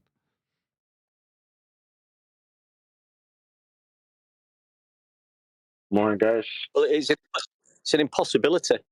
I mean, it's an absolute absurd question because the actual definition of elevation angles does require a horizontal flat plane.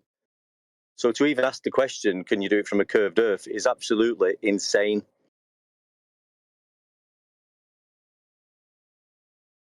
Julio, as we are still in 2023, Can I just add? Go ahead. So you're saying like chocolate? Just on the end of that. Yeah, hello, chocolate. I was one of the things I was going to do. Yeah, just that for people out there listening, don't argue about whether angles are possible. It's an elevation angle. That's the main. I'm not critiquing anyone here. I'm just saying a lot of flat earthers they do start arguing about angles, because the globers want to make it into an angle, which is just two straight lines meeting at a vertex. No, an elevation angle or angle of elevation is very specific. The horizontal adjacent must end up directly underneath the object. And there's a straight line brought up from that horizontal to the object. Then that's the opposite, and then the hypotenuse is between the object and the other end of the horizontal. It's a right angle triangle. Every elevation angle is a right angle triangle. That is what an angle of elevation is. It's defined that way. You can look it up. So don't argue about angles, argue about elevation angles. That places a right angle triangle at the GP of a celestial body. GP is ground position or geographical position. That is position described by Brian moments earlier as the position below whatever you're measuring. So in the case of a star, there is a position on the ground below that star that you're measuring with an angle, an elevation angle. And that angle has a line between you and that position on the ground, a ground position. And the line between you and that ground position must be straight, level, flat, along the ground for it to meet at 90 degrees to the position below where you're measuring that star. Again, Brian's on fire today, beautifully and eloquently put, reiterated here by me. To have that be possible with an elevation angle specifically, you must have a flat Earth between you and the thing you're measuring. That is a prerequisite. Earth must be measured flat for this to succeed. Correct, Brian. Kudos. We're all on fire today. I'm loving it. I said it earlier. My panel's ace. Go on, one day. And that distance, Nathan, between the observer and the GP, we're using the mean sea level. That is a horizontal baseline, which could be extended out to thousands and thousands of miles of that elevation angle, proving without a doubt that the Earth is measured flat. You have your poem, "The Earth is Flat, It's Measured Like That," to hand. Can you guys hear me? Good morning, guys. We do. Morning, Chocolate. We do. Indeed. Yeah, I just read it. I think that wasn't the one you just read, was it? I read it before that. Was that the first one? Is that the first poem? "The Earth is Flat, It's Measured Like That." That was the very, very, very first poem. The globe is flat. It's measured like that. It's because I'm remembering it slightly differently because it's obviously an older one. Yeah, that was the very first one I wrote and read out on the show. The globe is flat. I don't know how long ago now. Yeah. Yeah, now that would be criticised for that, wouldn't it? So your first words of the globe is it's flat. But that's what I was saying before. We've come pardon the pun, we've come full circle. The globe is flat. It is measured like that. It is. And that's what we're going to be really, really exaggerating and putting forth to these globe believers in 2024.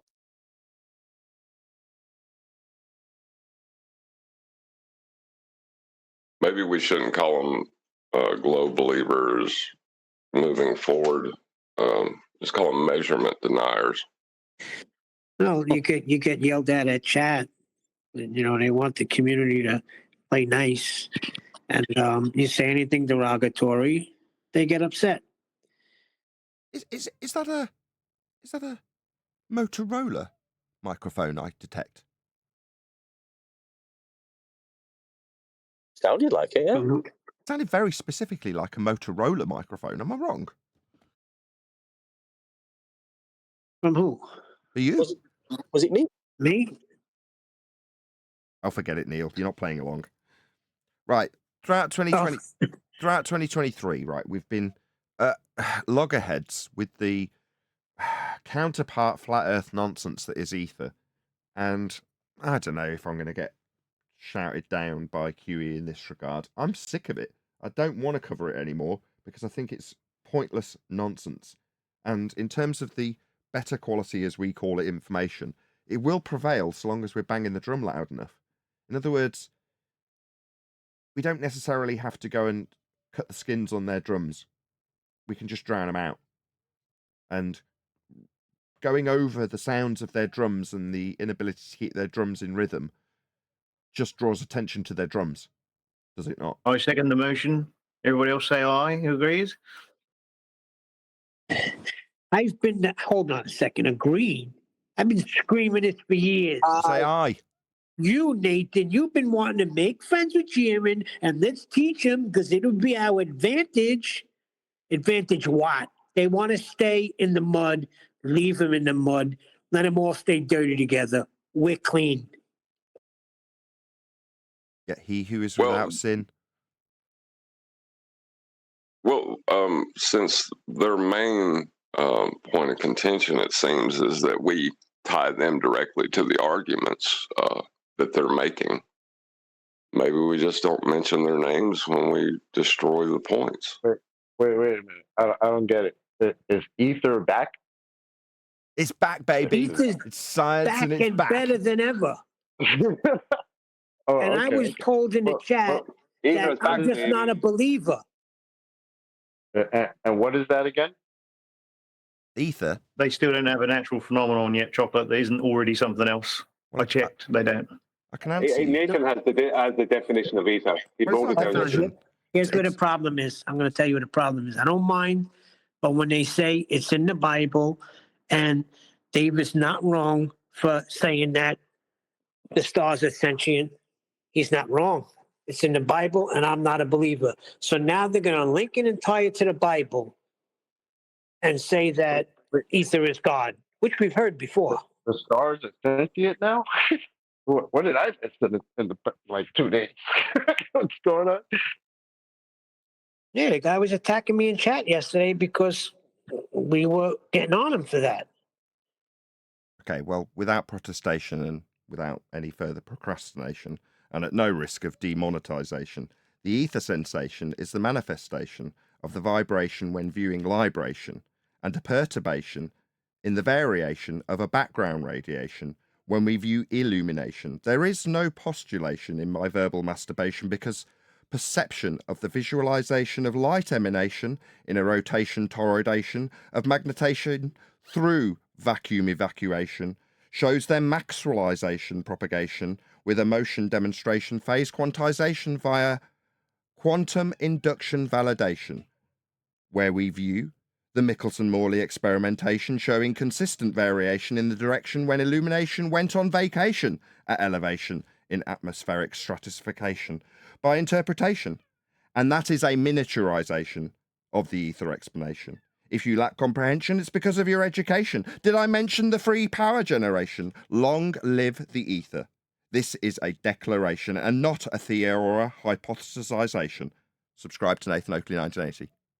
Wow, how the heck did you just do Yeah, that? brilliant. Fantastic. Somebody needs to put that on a beat. You need to. Nathan, that Yeah, video made me crack feel up that. this morning. You put a video with Kent Wheeler on it, right? It was that, but just read by a robot. I can't. Now I'm set up right. I have to unfold this room and kick the kids out for it to be a studio. So it's a lounge, then it's a studio. But obviously, if I'm going to record something like that, I want to be able to record it in reasonable quality. And literally, the easiest way to do that is to just do it while I'm live because everything's all rigged up and sounds good, right? Yeah, that was perfect. That's what you got to trim out. The hell with that robot. Yeah, but the robot's useful. Hearing me have it read out to me by a robot makes it easier to read back because I'm just reading it off my iPad, aren't I? Obviously, I haven't memorized that. Although if I said it enough, I probably could, as I discussed in the pre-show.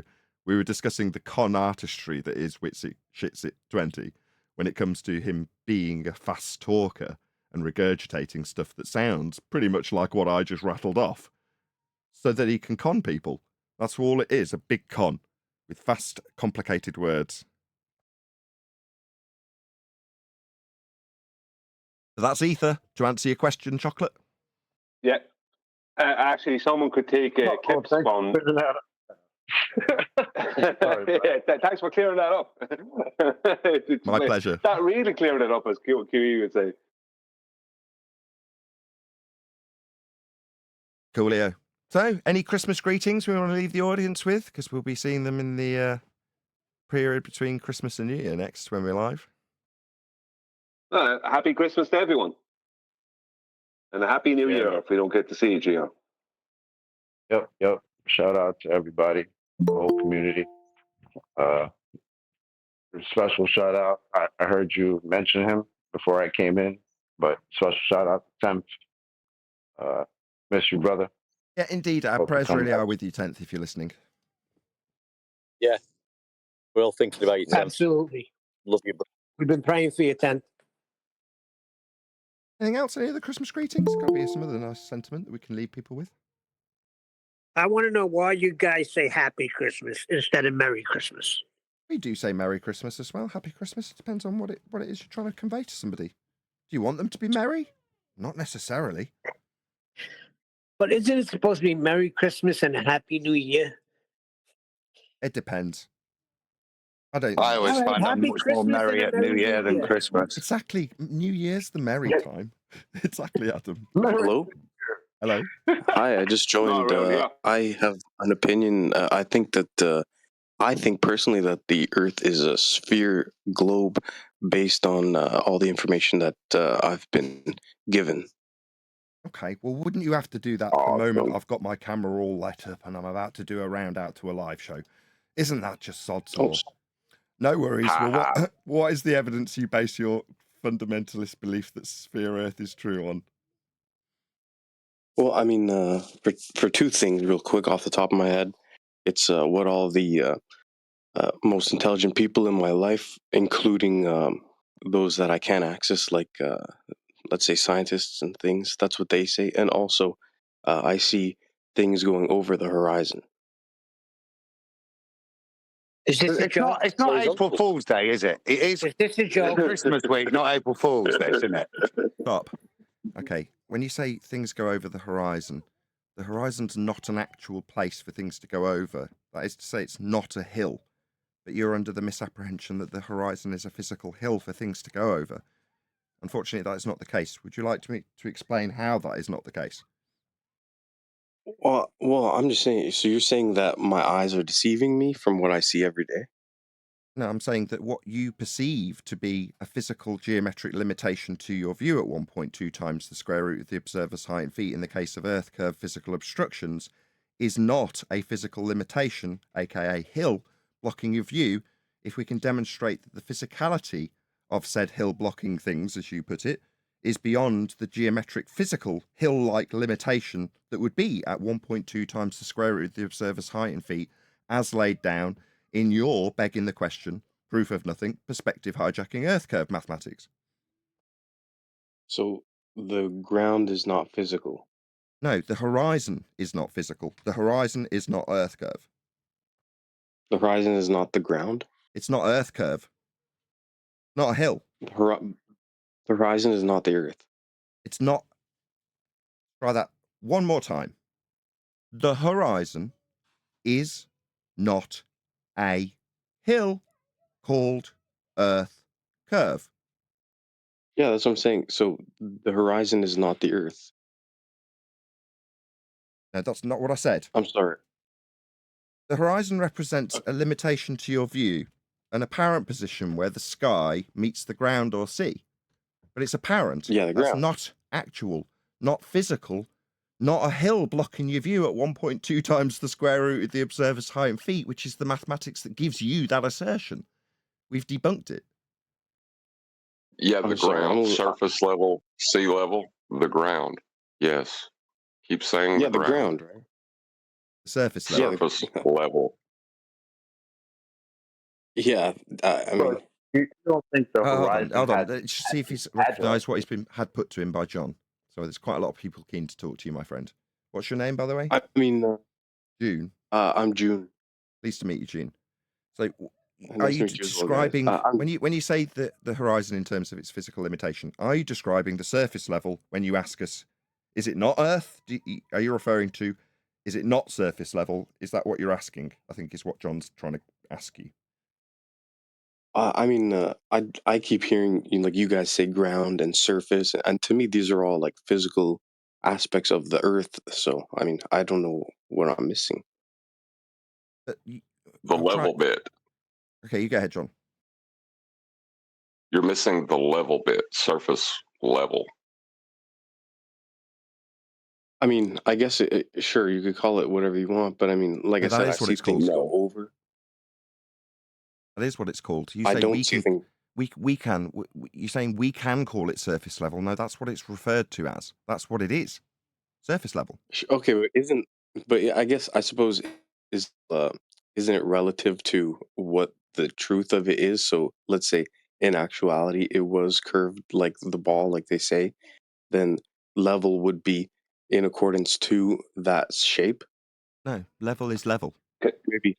Can I say So, something to this, man? so, Right, no, level so is maybe not in accordance with the shape. Level is level. No, we don't redefine what level is because you need it to comport with being surface level in this instance, and surface level needs to be not level because you think you're on a ball. No, surface level is just level. It doesn't comport to a sphere because that's not level anymore. Level, having no height higher or lower than the other. A ball has things higher or lower than the other. That makes it not level. So no, level doesn't suddenly get redefined because it doesn't comport with your sphere belief. Let's not redefine what level means. Level means level, having no part higher or lower than the other. Level. No, not ball-like in any way, shape or form. We're not going to redefine that word because it doesn't comport with your fundamentalist ball religious belief.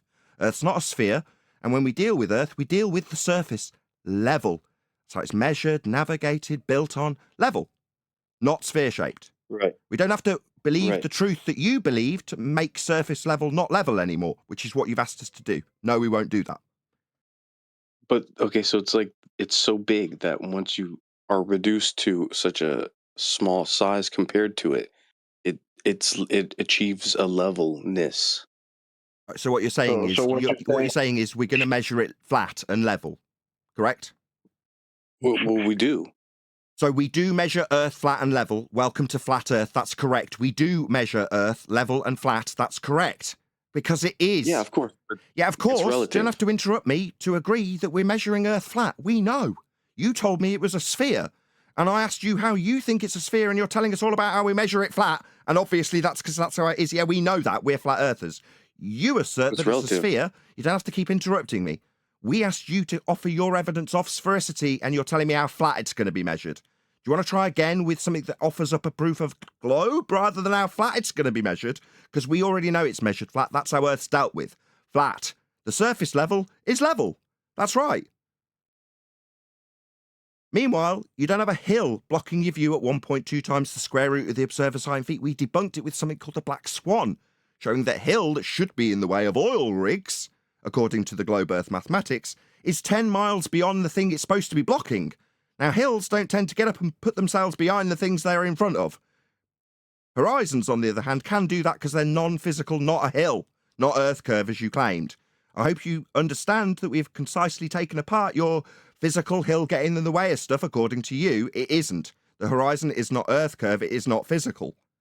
Hope that's clear. Do you have anything else to provide us with for globe proof that isn't going to get to the how flat you're measuring it bit like you just did? Anything else? Well, I mean, like I said, relative the horizon. But I mean, aside from that, also I mentioned the entire infrastructure of scientific knowledge. Sorry, That the has nothing to entire do with it. infrastructure of the scientific knowledge. Sorry, what the hell does that Yeah, mean? like- That doesn't mean anything. Is that a claim of globe sphericity based on the understanding and scientific knowledge? What scientific knowledge specifically gives us a globe? Do you want to tell us? Well, for example, if I were to call the experts like NASA, for example, they're going to tell me, right, they're going to tell me that it's a ball. They're going to tell me that it's a sphere Not so. in space. That's incorrect.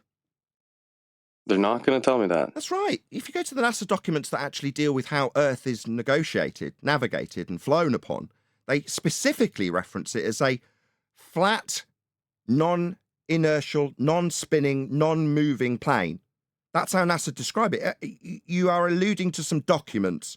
I would assume, like, I can specifically reference NASA documents that say Earth is flat and will be dealt with as such, non-moving and flat. You could also do the same to allude to its ball-like nature in documentation that's actually in reference to how Earth functions, like flying on it, because NASA specifically referenced Earth to be flat and dealt with as such when dealing with its practical application through flying. That's NASA, as you claimed. What documents are you referring to exactly? Well, I've been on an airplane and I've seen Right, what documents from NASA were you referring to? Well, no, I said if I call them and ask them. Oh, if you call them. So appeal to the future fallacy. Well, I mean, you know. Do you let's say I understand what watch it appeal on to the TV. future fallacy is before you start wittering past my objection? That's an appeal to the future Right, fallacy. no, I understand. But Right, so can you stop talking then? Now you've used used the fallacy, I'd prefer you just stop. No, I am not appealing to the future. Excuse me. You used the fallacy. I pointed out. You can say thank you if you like. Do you want to thank me? Hello? Yeah, do you want to thank me? I pointed out your fallacy. Instead of thanking me, you're wittering through me as I point out that without appealing to the future, that would be a fallacy, which you did. You haven't thanked me for pointing that out. You just keep wittering through me. Nevertheless, I'm pointing out that there are in existence documents that I can go to with NASA headings that point out Earth is functionally flat. Do you understand? I think that's impossible. Well, would you like me to provide you with those documents with NASA headings that say that when you're flying over a stationary, non-rotating plane, that's not referring to a ball, it's referring to a non-rotating stationary plane. That's for flat Earth, with NASA headings on it that I'm not appealing to whether or not I could get them. They exist and are very well documented after disclosure from NASA. So they're NASA documents that say Earth's measured flat and dealt with flat. You alluded to an appeal to the future fallacy, that you could go to them and they'd say it was a ball. No, they're documented as telling people to deal with it flat. You haven't acknowledged that or thanked me for your fallacy use. That's appeal to the future fallacy. How well do you think you're doing, Globe Believer? Well, I think, first of all, that, you can pick and choose all the rhetorical words that you think apply to your religious belief of flat Earth. It doesn't mean it's really flat. So how is NASA describing it as being functionally utilised as flat? How is that a religious belief? Answer, it isn't. I've pointed out by your own standard that NASA say it's flat. Your response is to tell me that's a religious belief. That's not a rebuttal. That's a non sequitur fallacy. It doesn't in any way address the fact that NASA, according to you, your cited source that you can appeal to the future with, have documentation fact that say Earth will be dealt with as flat, as a plane, non-rotating. That's how NASA describe it. That's not my religious belief. How dare you? That is your own cited source of NASA saying it's dealt with flat. You said I have a religious belief. You called me. Yes, you are a fundamentalist religious globe-believing zealot. To this point, you have not provided a single shred of globe evidence. You've told me how flat you measure it. And I'm pointing out that your cited source with an appeal to the future fallacy says it's flat also. That's where we're at. You're a fundy with a religious belief in a globe, and you can't stop talking through me. While I point out your religious belief in a globe that is based on fallacy, appeal to the future from NASA. That's what you've got so far. Right. And measurements of flatness and how big, therefore globe-shaped, it is when you measure it flat. So you're telling me with your fundy belief in a globe that it's so big and flat that we'll measure it flat. That's not a globe proof. Right. Neither is NASA.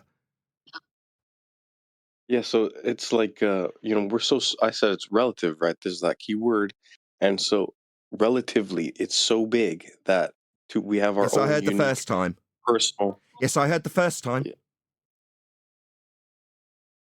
So basically, your globe proof is that the Earth is so big that it's observably and measurably flat. That's your proof. Yes, it is. It's being Thank you for reiterating it for the third time. I reiterated after he pointed it out. So that is now the third rendition of yes, so biggy, it's flatty, and we'll measure it flat to prove it's so biggy, it's flatty. It's useless. It's not a globe proof. You're not measuring it globe shaped. You're measuring it flat. I've already pointed this out. It's the fourth time. Then he's gone to NASA to segue away from how flat it must be for his claim that it's globe shaped. Now we're on NASA. He hasn't acknowledged any of it, and now I'm getting interrupted by my own panel who have reiterated things I've already reiterated to him with constant interruptions, presumably from the triggered fundy globe believer who cannot shut up now. His arguments have been concisely taken to pieces with constant interruption from him because he cannot shut up or acknowledge any of the absolutely devastating points I've put to him in rebuttal. None of them have been acknowledged. They don't need reiterating for the fourth time by my panel.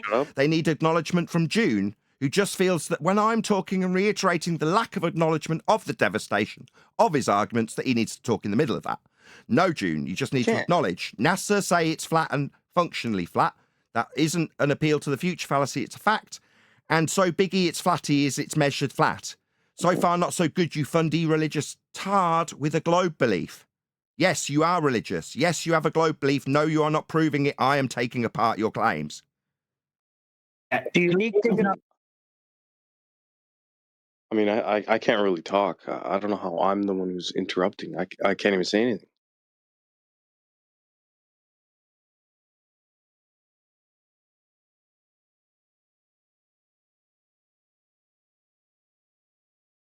Hello?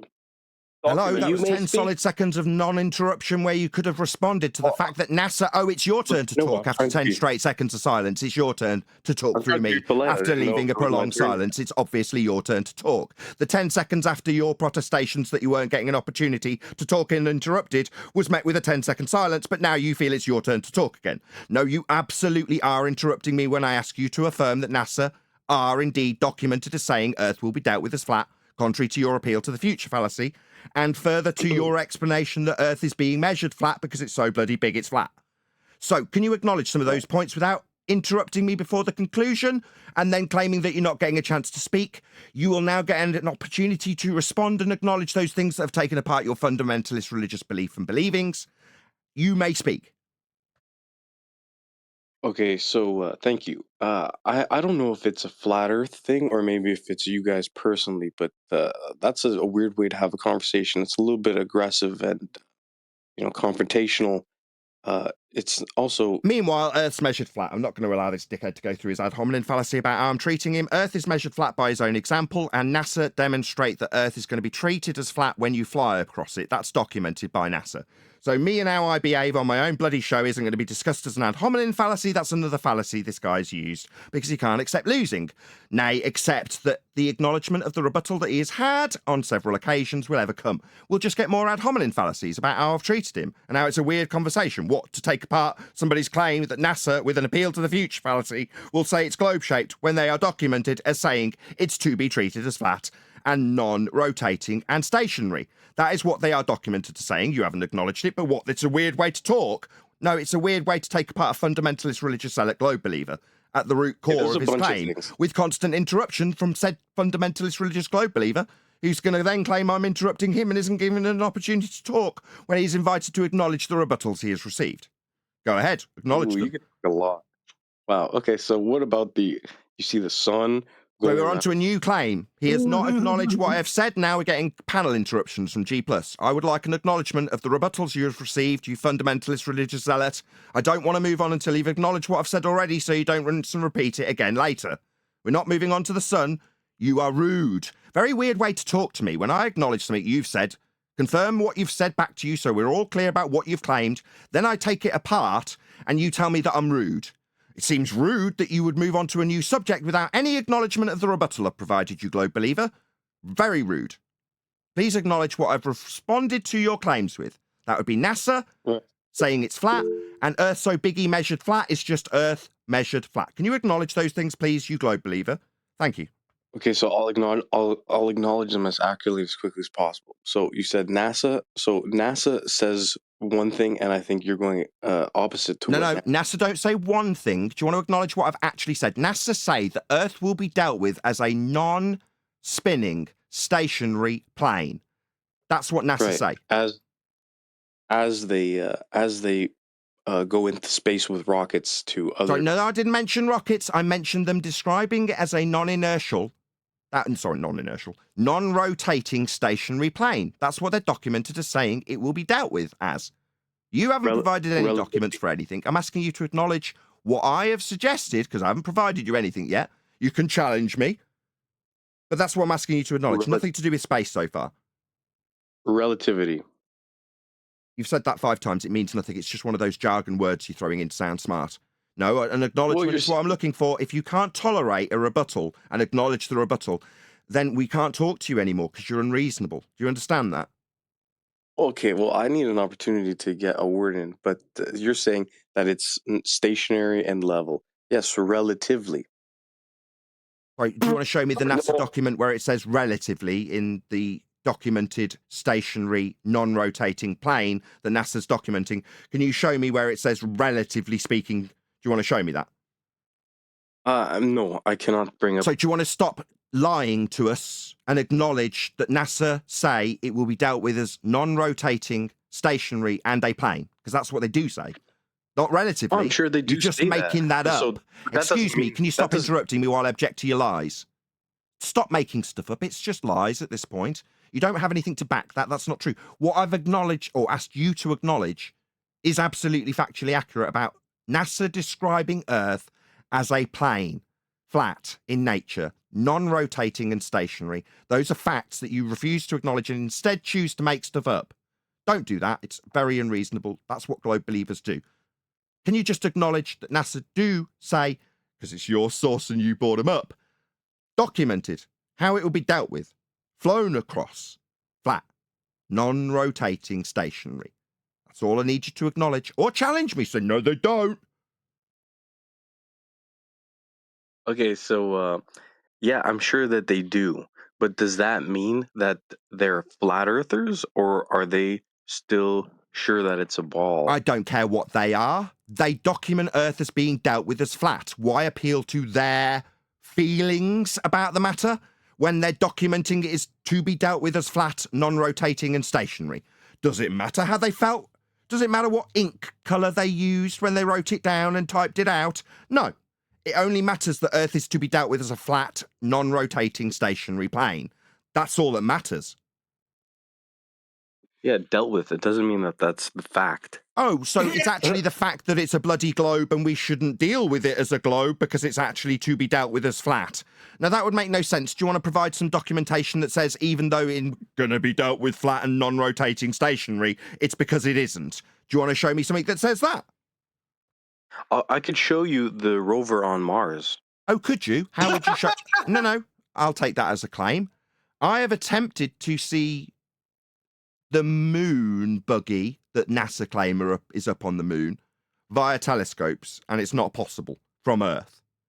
So either you're lying. Oh, are you going to interrupt me? Is this me not getting my time to speak? Is this me not being a reasonable person to talk with while you interrupt? Yeah, it is. It's me being unreasonable, isn't it, my friend? Maybe not project your constant interruptions onto me and just shut up and listen to the explanation. That you can't see the moon buggy on the moon according to their rhetoric with the distances they claim through Huygens and Kepler, but yet you think you have seen a buggy on Mars. Go ahead, tell us all about it, and I'll, off the cuff, call you a liar, because you've seen no such thing. Liar. Well, I mean, my friend has a telescope. So liar, then. You haven't. Starting off by what your friend's done isn't you seeing it on Mars, is it? No, liar. The moon. Telescope, Nathan. Right, you can't see I've just pointed this out. Pay attention, Arwin. I've gone to Goon Hilly Observatory and asked them, based on what my friend told me, that you can see the buggy on the moon, and they made it clear that you wouldn't see it if you turned Hubble towards it. Yes, this guy's telling me you can see something on Mars. No, he's a liar. He's just making it up. No, the moon, not Mars. Right, you can see the moon buggy on the moon. Why did you say Mars? Okay, let's just scratch that. No worries. I've just explained already that you couldn't see the moon buggy if you turned Hubble towards it. That sounds impossible. Well, that's according to Goon Hilly, based on the angular size and the dimensions given to you by Kepler and Huygens in a heliocentric orbital motion. Now, have you calculated out those values based on the arc seconds value of the moon buggy? Because I have. You're a liar. You haven't seen the moon buggy on the moon. You're just a liar. I've seen it. Well, I've seen the flashback, right? Oh, so you haven't seen it. So now you're going to mitigate for your lie you just told, liar. Why are all globe believers perfectly content to lie about what they've seen? You're an outright liar. Okay, call me a liar. Right, why are you chuckling? You have not seen the moon buggy on the moon. You're a liar. That's why I'm saying it. Because you're a liar. Well, okay. I've seen the flashback, right? Sorry, by that you mean the videography? No. Apparently they have mirrors there, so the light reflects back, and you can see like a shine. That's what I've seen. And this proves Earth's a sphere because it's a spherical ball. What is Earth? That's not what he said a minute ago. Right. No, the moon, all the Bear with me. What is this proving in terms of Earth's sphericity? I beg of you, tell us how this proves It's the Earth's a ball. it's the natural state of all massive bodies. Clearly. No, not clearly.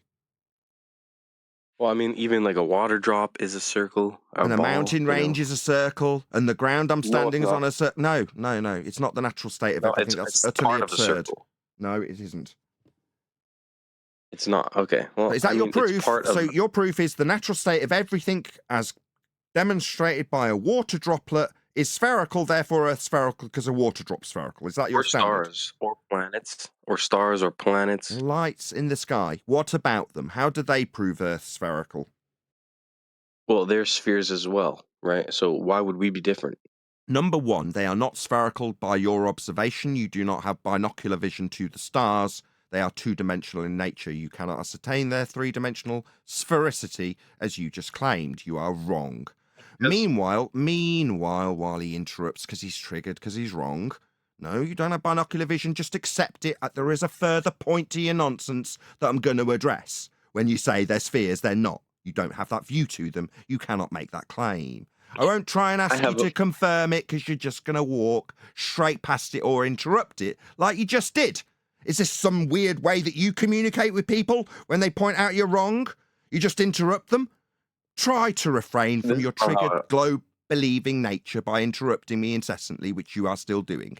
Try to avoid that. When I point out, no, you don't ascertain the lights in the sky as being spherical with two-dimensional non-binocular vision to them. Do you understand those big words that debunk what you just said? I hope so. I have beyond perfect vision. You know, it's almost like an oddity. My eyesight is very good. So I guess when you pair that with a really powerful telescope, you know, maybe it's just beyond what you can perceive. For example, the guy's stupid. Telescope, not ascertaining three-dimensionality non-binocular telescopes. Well, you can see one side of the... And that's three-dimensionality established there with that two-dimensional view through a telescope, is it, you stupid numpty that isn't acknowledging a word that I've said? Well, yeah, I can see, like... No, you can't. Three-dimensionality won't be given to you through a telescope, you utter buffoon. Why do we have to deal with people off the street that think they're smart because they're looking at something with a telescope and claiming they've got three-dimensionality with it? We're just dealing with people who are very, very stupid. In this case, you.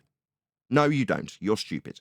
No. You're calling me stupid. Yes, because telescopes don't give you binocular vision. It's the fourth time I've told you. Do you think you're smart when you're not acknowledging what I've told you 4 times? No, demonstrably you are the stupid one here.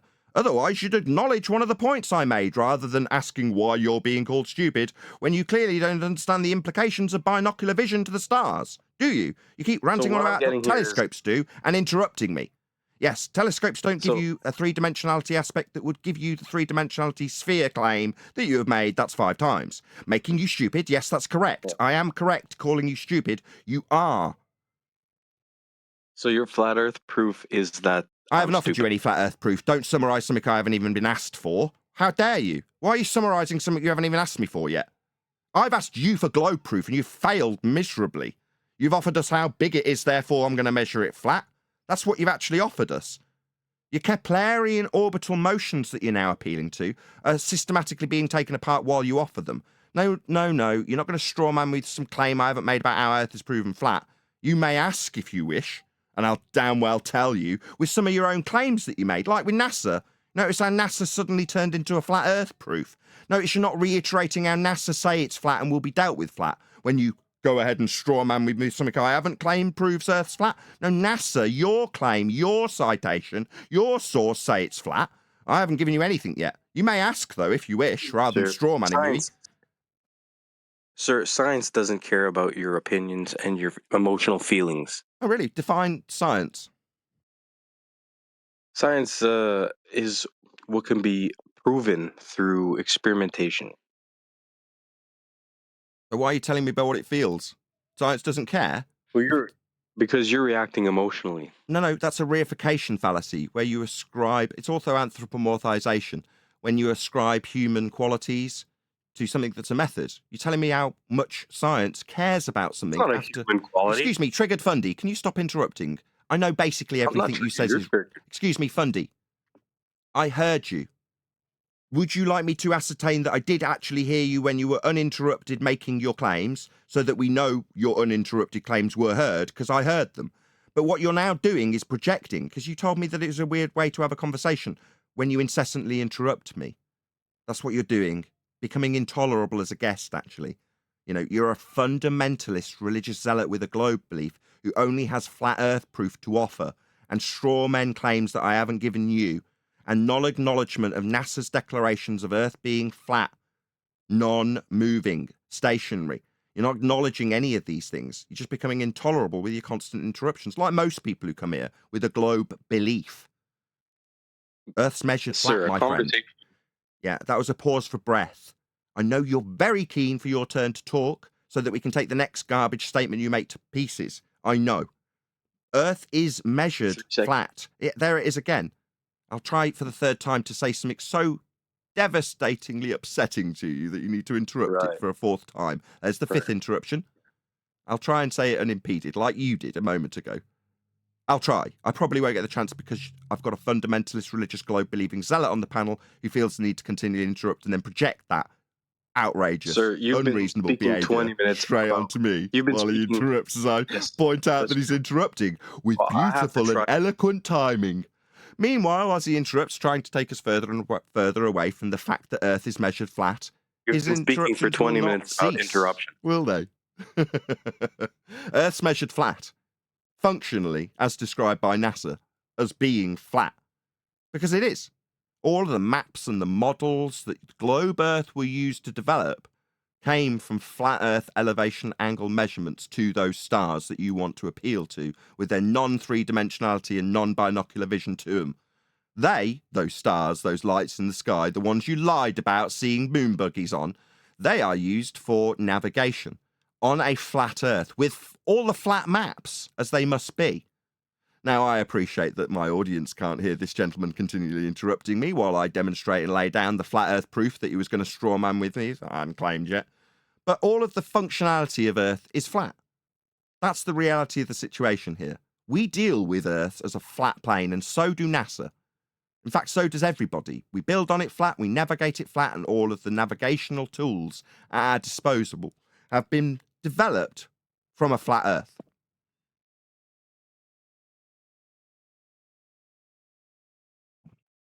Just in case you would like, that document is in Masterpiece, a screenshot of it. Just in case you need it. It's the bit that's Nathan, he said the summary. stars. He said the stars prove it's flat, spherical. Don't the stars prove it's flat? Don't we celestial navigate with the stars? Yes, we do. I tried to explain that to him. While I was explaining that a moment ago, Neil, he was constantly interrupting, so the Discord server couldn't hear I was and he didn't constantly have to listen to interrupting. it. A bit like he's doing now.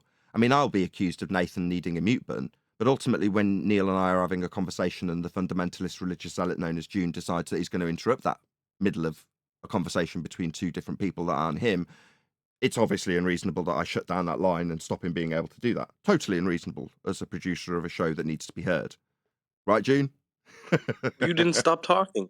It's my show. That's shocking to you. You make a claim about Earth having a proof of its sphericity from the three-dimensionality of the stars. I'm going to address it for the lack of binocular vision that you had 7 times. What is it that I'm talking too much when you don't acknowledge the absolute devastation your arguments face here? You can't acknowledge those things. You're a zealot. Can you? Well, like I said, I do understand that as a flat earther, you don't mind being in an echo chamber and being... Right, I'm not going to listen to your ad hominem attacks. This isn't an echo chamber. I listen to your claims. Based on your claims... I haven't said anything. You just told me it was an echo chamber. You're here that's defeating that I argument managed immediately. to get out. No, you're just ad homining us. That's all you're doing. You're using fallacy after fallacy. Based on what you said here, because it's not an echo chamber, and you were perfectly within your rights to come in and say, with an appeal to the future fallacy, that NASA say it's spherical. On screen for my audience now, it makes it clear. Flat, non-rotating Earth, _. This is in a NASA document. Okay? So it's not that we're in an echo chamber, and there's that interruption again. I'm addressing what you said. I listened. Echo chamber, you say. I'm addressing that. Sir. So shut up. A breath. You're making it unlistenable for my audience and then saying that I talk too much. I heard you. Echo chamber, you say. NASA, you say. So, Biggie, it's flatty, you say. I listen to you, it's not an echo chamber, that's unreasonable. Constant interruption that comes as I address the points you make is unreasonable. I'm not interrupting. I can't even talk. You are interrupting me right now, as I try and point out to the audience that this document on screen for them is only on screen as a result of a fundamentalist zealot globe believer coming in and telling us NASA say it's globe-shaped. No, as documented here. Flat, non-rotating Earth, say NASA. We clear? You haven't acknowledged it once. No, I have. I said relativity, right? Sorry, where does it say that in the document? Well, no, that's just scientific. Just what you're making up on the spot to get around the fact that you can't acknowledge NASA, your own source, say it's flat? Fundy.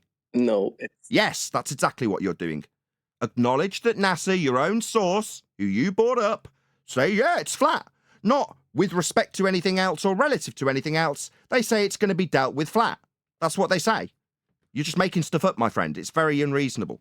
I've got it on screen for my audience right now. Sir, is it... You just make stuff up and interrupt me while I point out that I'm actually citing what I say, unlike you who appeal to the future with a fallacy. Okay, is it that you feel that you want to... So why are you asking about my feelings when I've got a NASA document because you brought them up on screen? Why are you asking about my feelings? That's fair. That's fair. That's fair. I mean, like I said, I use my eyes and I see a certain way. Yeah, you told us you saw spherical lights in the sky and you haven't addressed that either.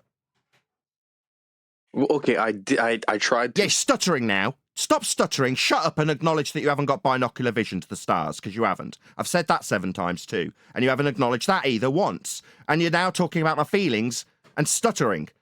Just acknowledge. Okay, no sir, binocular... let me No. Not interruption constantly. Acknowledge. No binocular vision. Say it with me. Right, no binocular vision. Acknowledge. Right. No, okay, so you see with the moon, you can see... Sorry, why aren't you acknowledging it? You're not establishing sphericity of the stars you appeal to. I want you to acknowledge that, you unreasonable like a man. Shadow, right? Unreasonable Sir, man. you Very can see- unreasonable. Like Sir- all globe believers. Just unreasonable. Won't acknowledge when he's wrong. Right, I'm unreasonable. Okay. Yeah, you don't have 3-dimensionality to the stars when you look at them through a telescope because there's not binocular vision to them.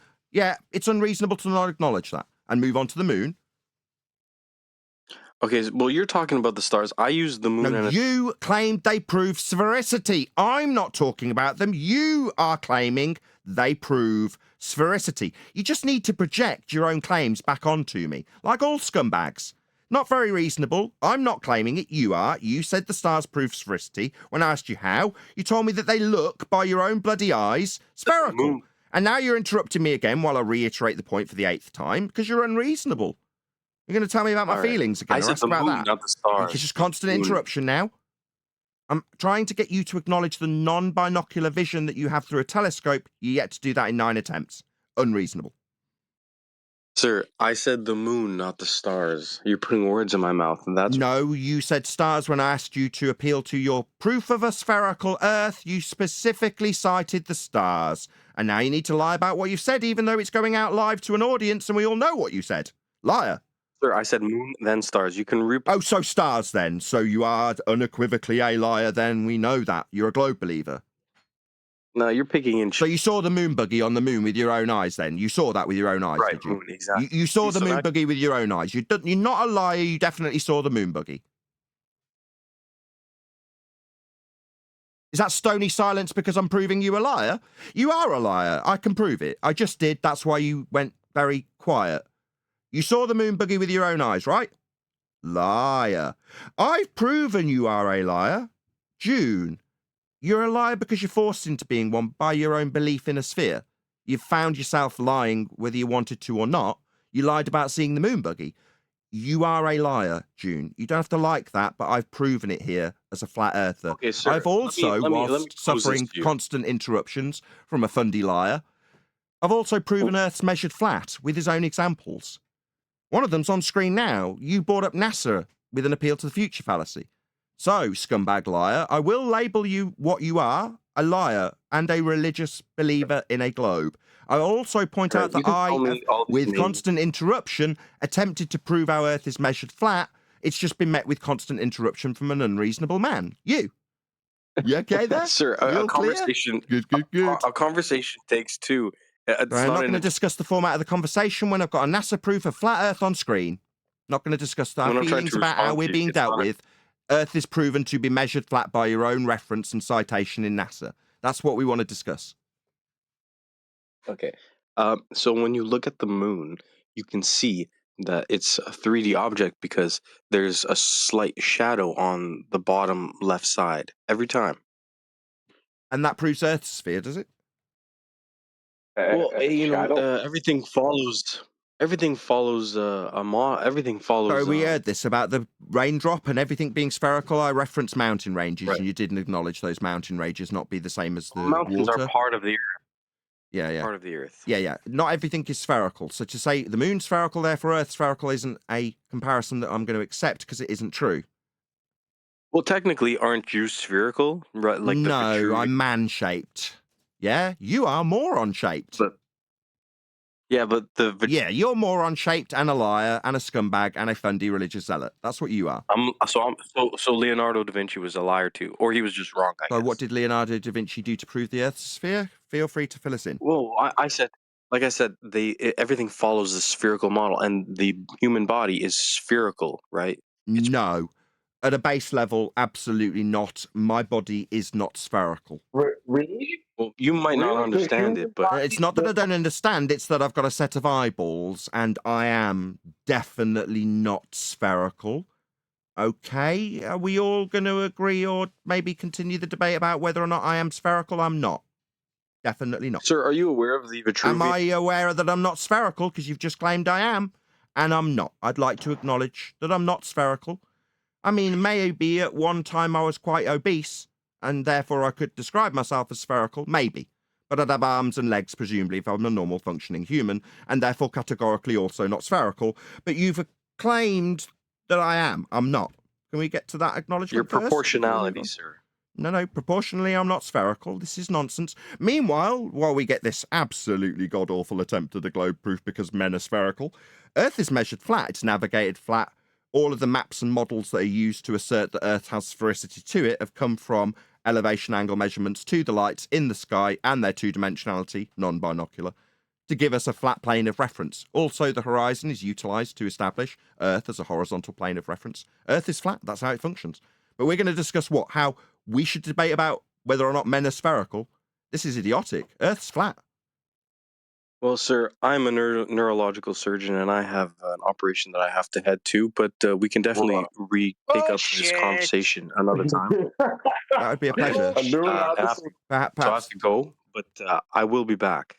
That would be great. Wonderful. Thank you. Next time, could you bring some globe proof with you rather than constant affirmation of how Earth is measured, I will definitely try. flat and constant interruptions? You'd think as a neural scientist, you'd understand better how to not interrupt when someone asks you to come next time without just flat Earth proofs, actual globe proofs. And I'd preferably not have you lie next time as well, like claiming you can see the moon buggy with your own eyes. Lies like that won't be tolerated in future. Do you understand? Okay. No, okay. Do you understand me telling you that those sorts of lies are not tolerated by us? Representing. So if you represent neural surgeons by representation of you are liars. You're a liar. Don't do that next time you come here. That's not a request. It's me telling you. Okay. Yeah, you don't often get told by people, do you?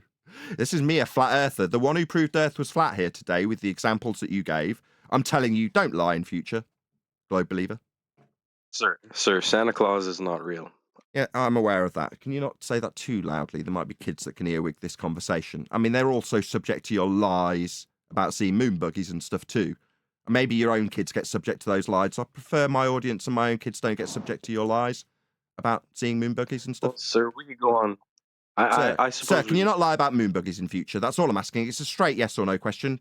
In future, can you not lie about seeing moon buggies? Please. Your phone is not magic. It's science. Sorry, I didn't ask about my phone. I said in future, can you not lie about seeing moon buggies, please? Okay, well, I'll speak to you guys soon. Sorry, you don't want to acknowledge that you will not lie, so you will be lying here when you come next time then?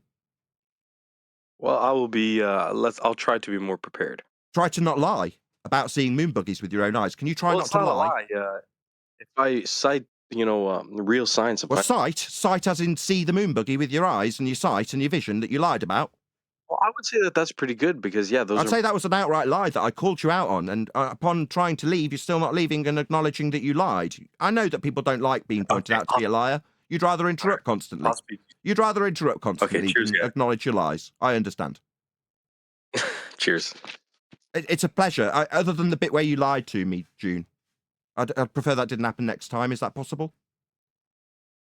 I'll try. Okay, thanks for having me, guys. Yeah, I'm Cheers. not amused. I don't like being lied to. Do you have students that you teach neural surgery to? Do they like being lied to? Do you laugh at them when you lie to them?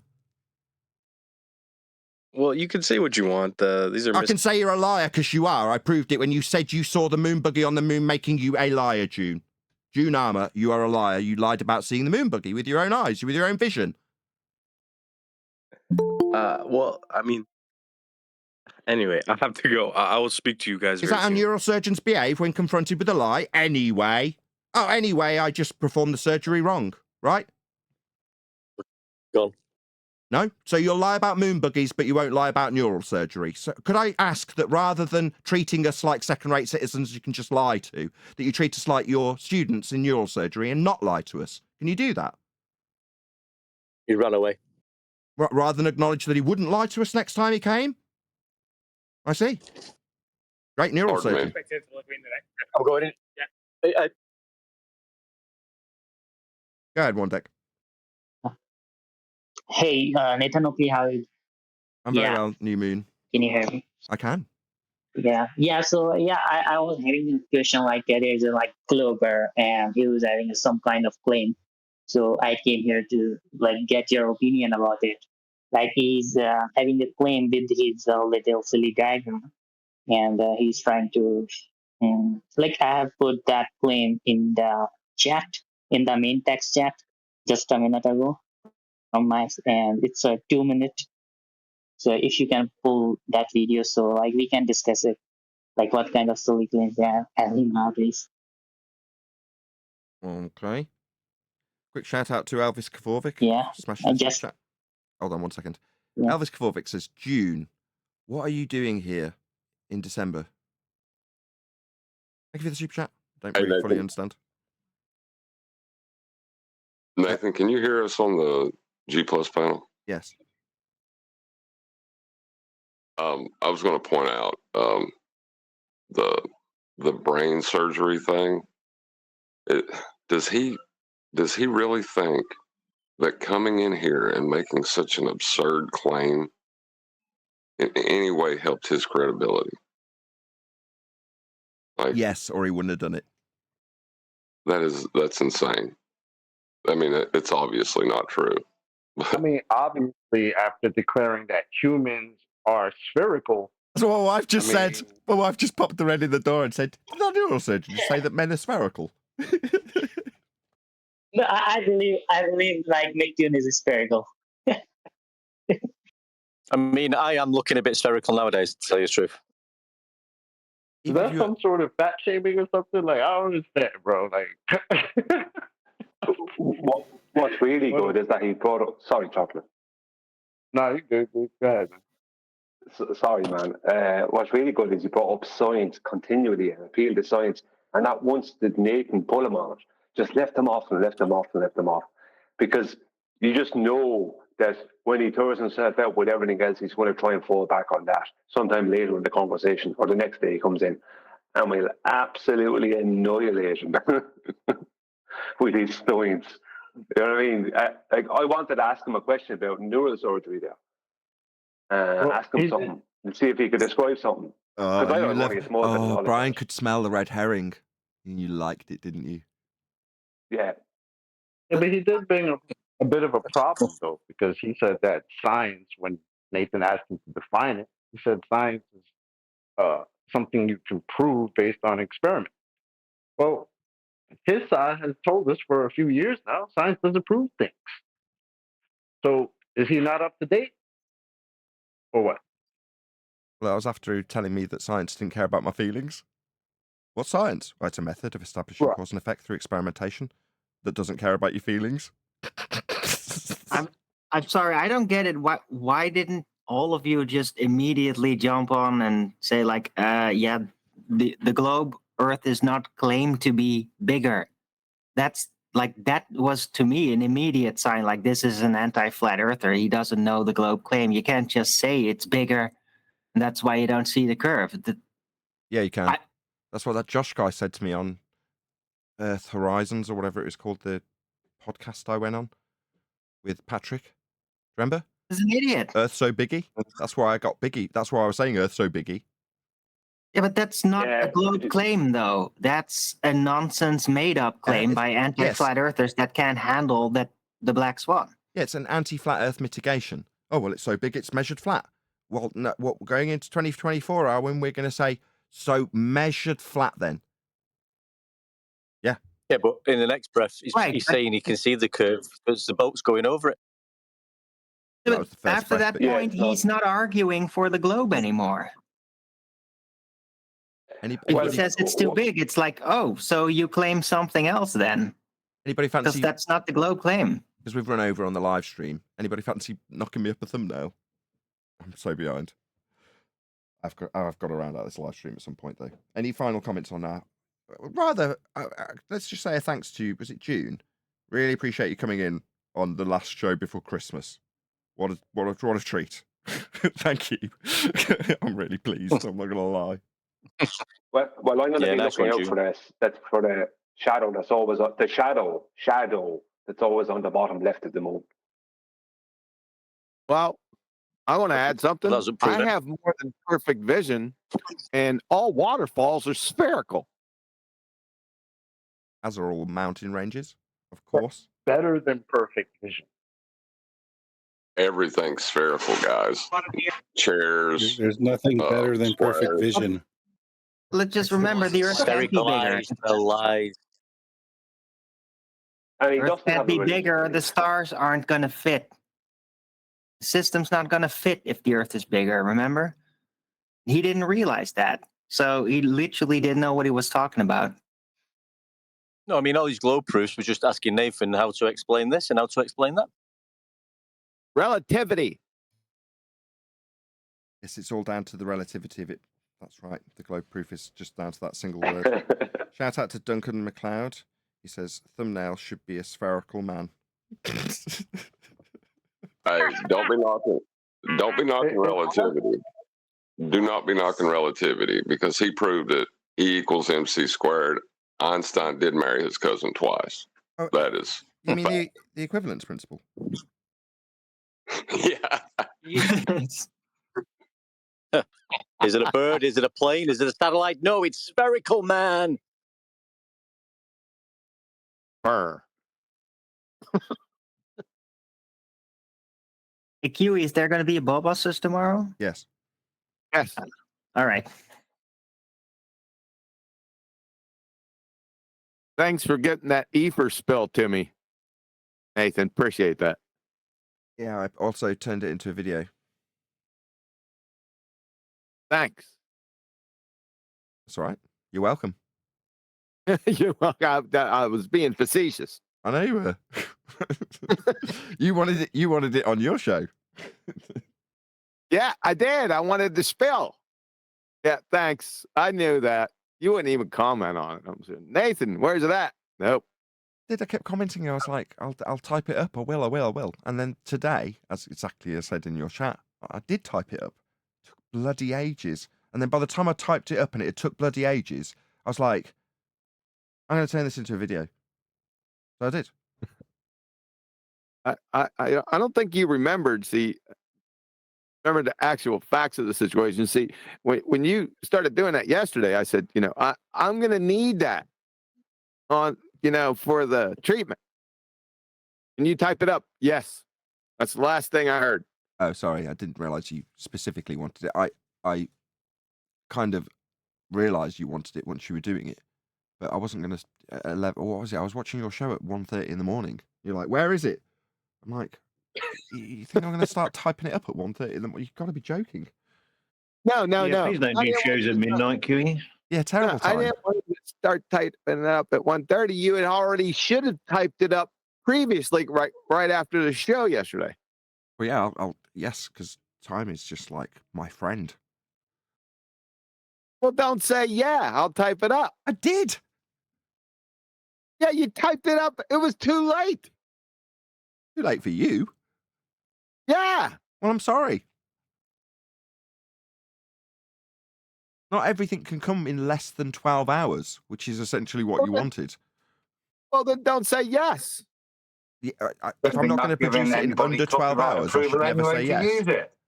Say again, Adam. I said I don't think I've given anybody copyright approval to use that from yesterday. I was the one who, I was the one who wrote it all heard that. down, with the exception of the wank comment, which is yours, the only filth in it. I did not put that in. Yeah, you did. No, I said verbal masturbation. That's There's what a I've got very in big there. difference. Yeah. I thought that was one of the funniest shows he's done. It's unfortunately part of a 5-hour show, so it's buried right at the end. What was New Moon talking about? A video? No, I didn't hear that part. I got that. Just 1 second, John. Yeah, I remember yesterday. That time I posted a video. Yeah, I posted it again. Yeah, if you wanna talk about it, like this Craig is having a claim. So like he showed a drive. So like, I was trying to get opinion of your about that. So it's about 2 minutes. I'll have a look at it. It's just Yeah. no one's posted it into Master B. Otherwise, I'd have done it on the live show. Okay. Yeah. So can you pull the video up right now? Appeal to one of the mods to get it into Master B. Yeah, I'll get it for you. Thank you. It's Fight the Fat Girth, or Fight the Fat Girth versus Southern Israelite from way back in the day. I haven't heard that name in a while. Somebody already posted in Master B. Yeah, B with the buzzes all over it. Thank you, B. Yeah. So I posted the link with the timestamp. So like he's showing a diagram. Yeah, I've got it at 40, line. I've got it at So 40, that's what. I've got it at 4150. Is that correct? Yeah, there's a timestamp. This was streamed 4 days ago. So this is, I thought it was back in the day. I haven't heard Southern Israelites' name in a long time. Yeah, I remember them going at it in 2016, I think, or 2017. If it's what I think it is, I think it's to do with height and how you will see the curve of a globe out as you raise. Okay. If we were on a globe. Let's have a listen. Because of the different amount of lights coming. He doesn't know. He doesn't know. I was in the middle of. I was in the middle of saying, but you started talking because you're a moron that doesn't want to hear the explanations. Craig. Right. So the glare amount changes throughout the day because of the angle of the sun coming in, changing the amount of energy coming in. The angle of the sun coming in?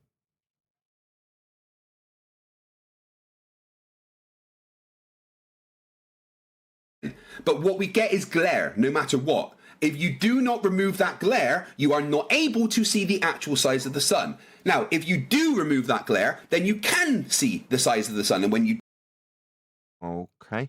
So the sun and its apparent size is now being claimed to be ascertained by what? Looking at it without glare? This is utterly absurd. He's talking about... No, he's referencing... Where what Craig is trying to reference is the removal of the glare by a solar filter. Yeah, I got that, but he's asserting that you can establish the actual size of it by doing so. Yeah, and I was going to say you can't see. Hold on, one deck or new moon. Just after a moment, like he will come up with a diagram. You've got to measure it. Battle of the Robots. We'll just keep playing. Yeah, he will come up with a diagram. Okay. Yeah, keep playing. You remove the glare, you see that the sun angular size changes on such a tiny, tiny amount that when you do the maths, it matches the sun being 93 million miles away. Instead of this, shut up, I'm talking. How can he make that assertion based on its angular size in the sky? He's saying it matches. What? Matches the elevation angle measurement derivation to give you a radial value to extrapolate with Keplerian mathematics and a Huygens assumption of Venus having the same value. Huygens. an assumption that Venus has the same size, right? So when you put all that together off a flat plane measurement, you can then say that the measurement of its not actual size in the sky matches.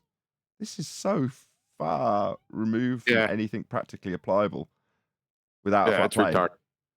He's retarded. He's just pulling stuff out of his butt, as usual. Go ahead. Talking. Shut up. I'm talking.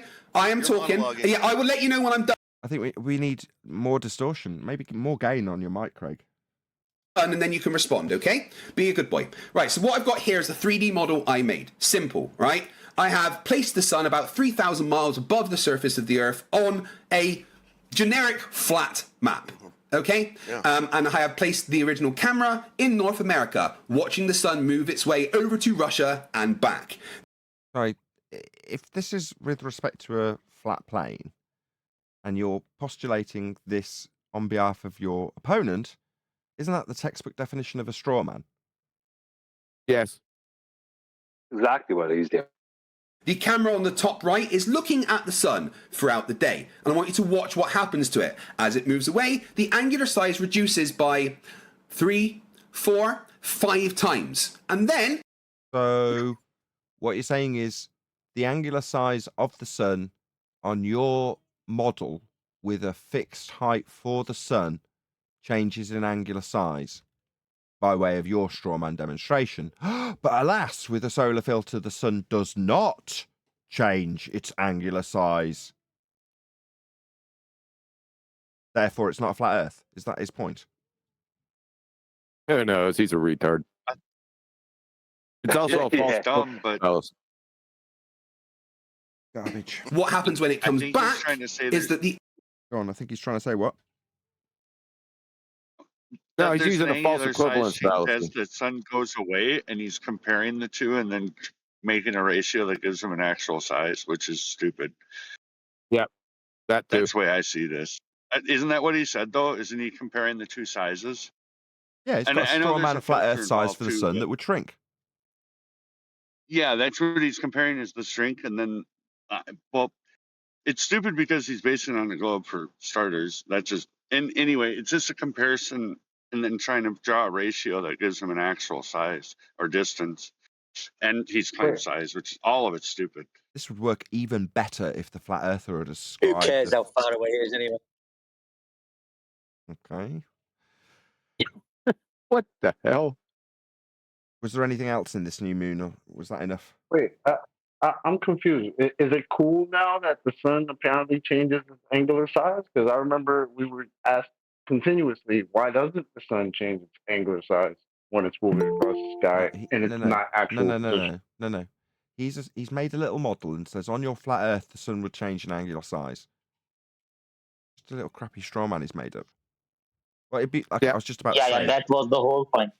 Yeah, what I was just about to say was this. Yeah, that was his whole point. And and he come up with a 3D model, and he was showing like in this 3D model, like I'm proving that sun will change the angular size in the pattern. But I don't know how he come up with that, and that was his argument. So I was trying to get your opinion on it. Your comment would make Yeah, sense. it's a straw man, and it's a false equivalence fallacy. Yes. So 2 fallacies, and he's a retard. Demonstrated. We good? We good, other than the statement New Moon made being slightly incorrect, because his question was, well, why would you do this? Well, it would be far better served, third attempt, if the flat earther was actually making this assertion.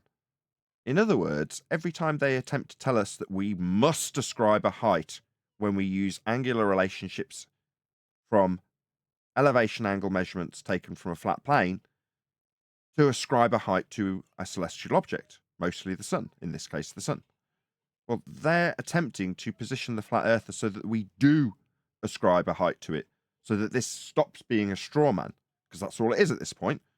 Unless the flat earther says the sun's 3,000 miles high, he hasn't got anything to base this on beyond it being his straw man assertion.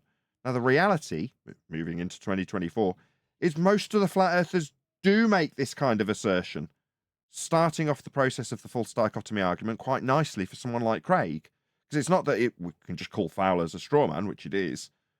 There's a good chance that in another set of circumstances, his opponent will say Yep, I can get an angular measurement to the star and give you its height, when that's not practically useful for anything. When we use the example, who cares what height it is? It's not referenced. It's the distance to its GP, the point below it on a flat plane. That's what's important, because it's proving a flat plane and you're navigating the world with it. What's that you say? We must tell you the height. No, we mustn't. You're the one who are ascribing height off a sphere that could only take place if you've got a system in place that took measurements from a flat Earth to those stars that you're now saying are miles and miles away, because you've ascribed that angle off a flat plane to a radial value for a sphere. Well, it's nonsense, and doesn't mean that we have to say how high the sun is just because they have. So that was it. Was it New Moon, or was there more? Yeah, it was it, but yeah, that's a crazy video. Like they was just having a fight, and Craig was like showing like he won the debate, and he just a destroyer, flat earther, and it's his hobby. He was acting like that, and that's all. Okay, that's all. Brilliant. Thank you. Did he ever get into how he established his ratio for the 93 million miles? No, but I will. He will use Keplerian measurements derived from celestial sphere measurements over the equatorial plane, and Huygens' assumption of Venus's value to scale with Huygens' mathematics to give him distance. So he's going to need a flat Earth for that, but he didn't disclaim any of that. Yeah, that's the best way to do the false dichotomy. You use a flat Earth model, you make them accept a flat Earth model, and then when you win, you just arbitrarily claim globe. Yeah, like the guy claiming that the surface level is blocked when you observe it with a high eye level. You pointed that out for the guy that was on earlier. And when it came to the nitty-gritty of him accepting his claim must utilize surface level, he felt rather uncomfortable and didn't really want to acknowledge that, did he now? No, they never do. No, they want to use a flat Earth to claim Yeah, the Earth's a sphere without any acknowledgement of the flat Earth they've just used. And when you point out that they've just used a flat Earth at the start of their claim, they'll shift uncomfortably or say that no, the very definition of the thing I need to be level and straight, parallel with the horizon, isn't. It's comporting with a sphere in my relative belief of it. Like, no. For your geometry to work, level is yeah, level. right. Yeah, right. Even in his 3D model, he was using a flat baseline in this 3D model, and he was trying to have placement. Yeah, their model has a Yeah, requirement. nowadays, like there was a globe. Yeah, that he was telling me, oh, why it's not changing the angular size, and how you are saying that perspective can do a sunset. So I told him like this world is created for a purpose, and like day and night is made, so the creator can create the sun in a way that it can make day and night. But if you're claiming that day and night is happening because of the rotation of the earth, then give me the evidence of rotation. So he got shut down totally.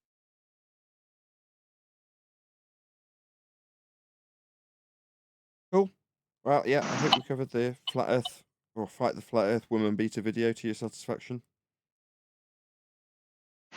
Hey On my guys, phone to a freaking wall. yesterday we were talking. There was some. Oh, go.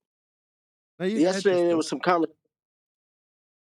There was some conversation yesterday about the ice wall and shoreline of Antarctica and other things that we can't or I can't verify, right?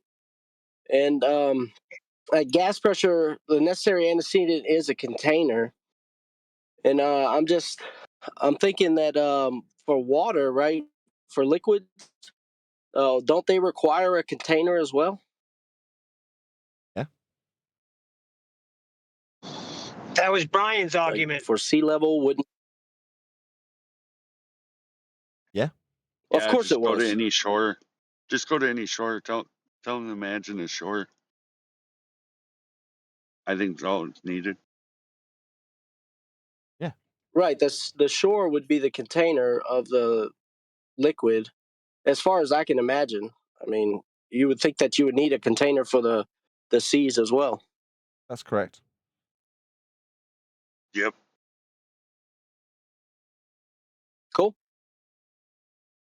not a wall.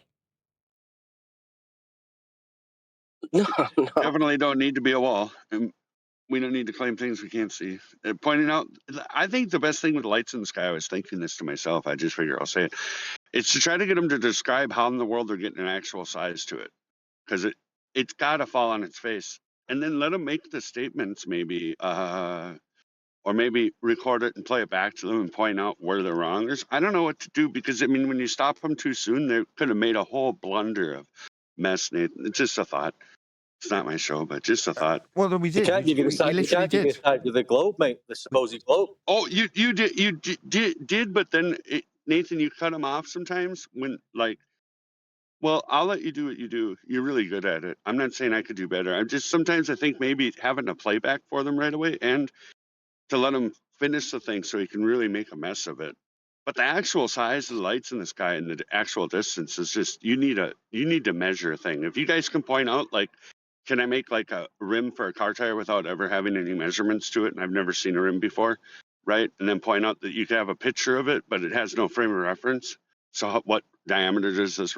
You know, if you've never had a reference to a rim too, you could have a model car. You could do this on images. You could even move them back and forth as a video Like and have actual size and there is, angular size. And yeah, yeah, there is another problem. Like we are applying our physical world maths and our physical world laws to the lights in the sky, to the celestial bodies. We don't know like these are even our worldly things.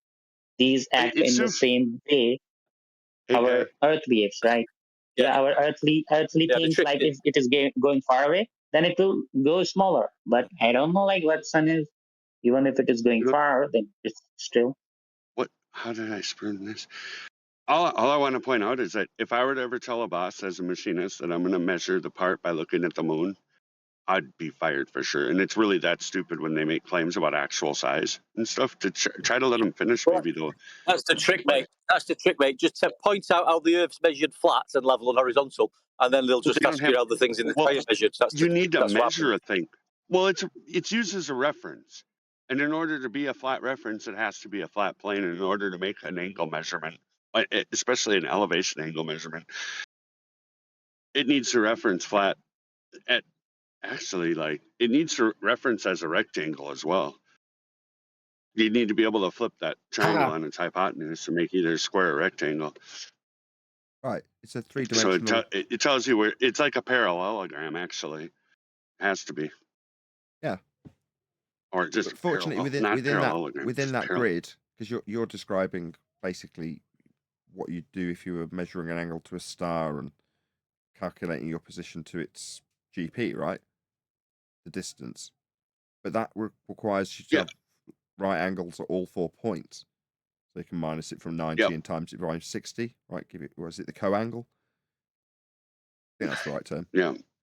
Well, yeah, absolutely. You need a box to put that in. It's not just the plane of reference. It's got a ceiling. That's what you're measuring to, where the lights are.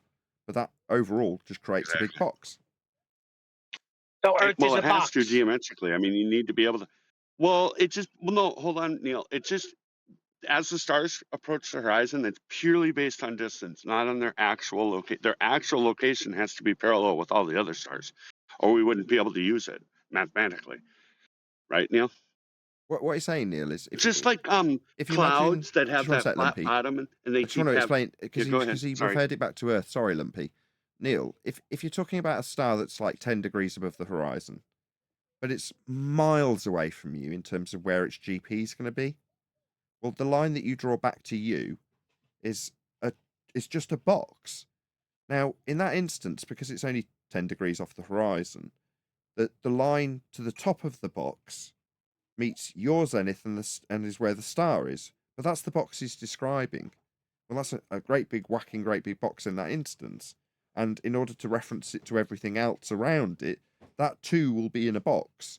We're not going to reify it and say, well, Earth's in a box. No, it's just got a ceiling and a flat plane, and to describe that on a system that makes sense, it's described by Lumpy as a box. That's all he's saying. It kind of feels like we're getting really close to making this trigonometry instead of celestial navigation. Doing that. I might be doing that. That might be an error on my part. but I just can't imagine the 90 not having the requirement of that reference. My Which brain one? maybe can't do that when it needs to be able to. Maybe I'm in error. But oh man, yeah. But even if I took the measurements from say Mexico and I'm in Canada at another location, they gotta reference that way. They couldn't not. They, Yeah. God, The oh sky man. is flat.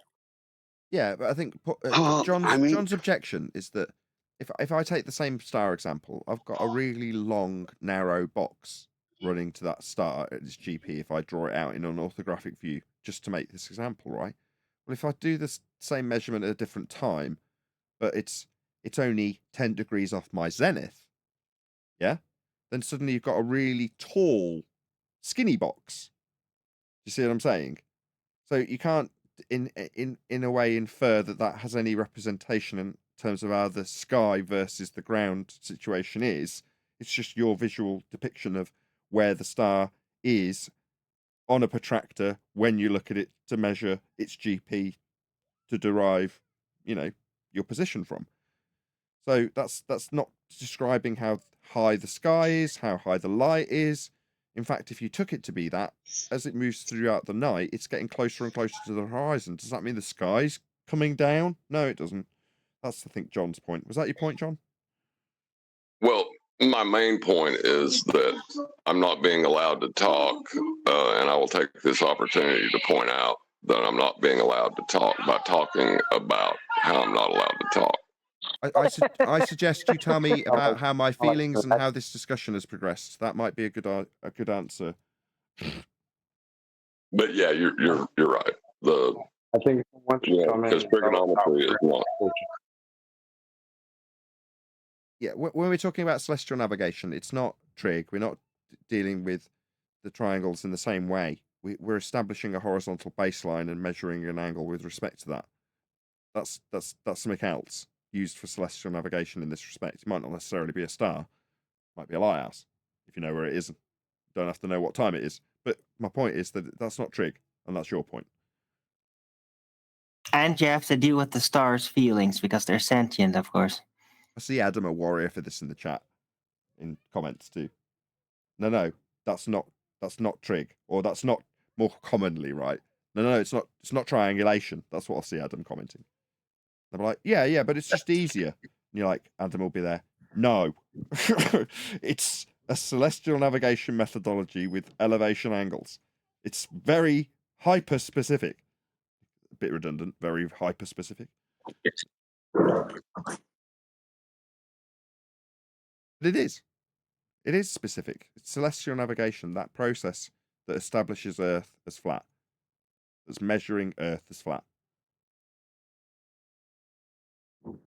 The only thing I used to have difficulty with picturing, because when I picture the celestial navigation, you can picture the observer, the line of sight to the celestial body, and then the zenith, the GP, and then the baseline back to the observer. You've got a triangle. The only time I can't observe that is when the observer is directly underneath the luminary. All I see is a straight line.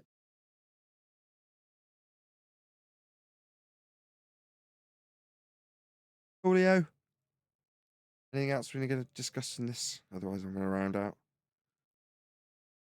Well, when the star's directly over the observer and you have that straight line, it's with respect to the plane of reference. So you do have a 90. If you have a horizontal plane of reference, if Earth is flat.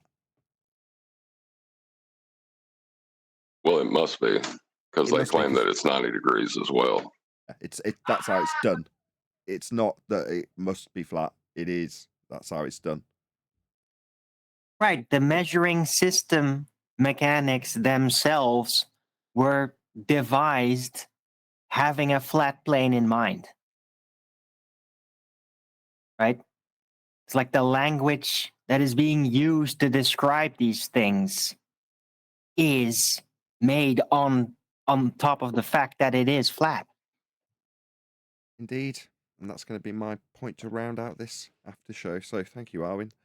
And a massive thank you to today's Discord and G+ panels for making the after show possible.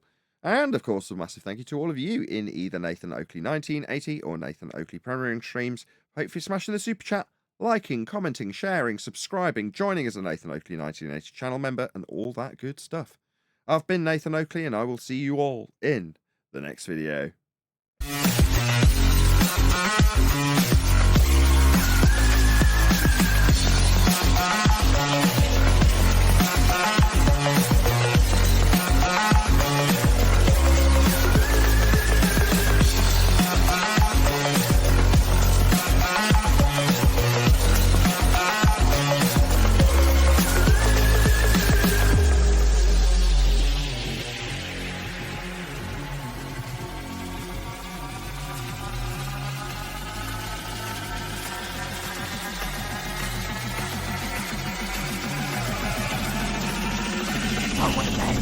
What a lovely day!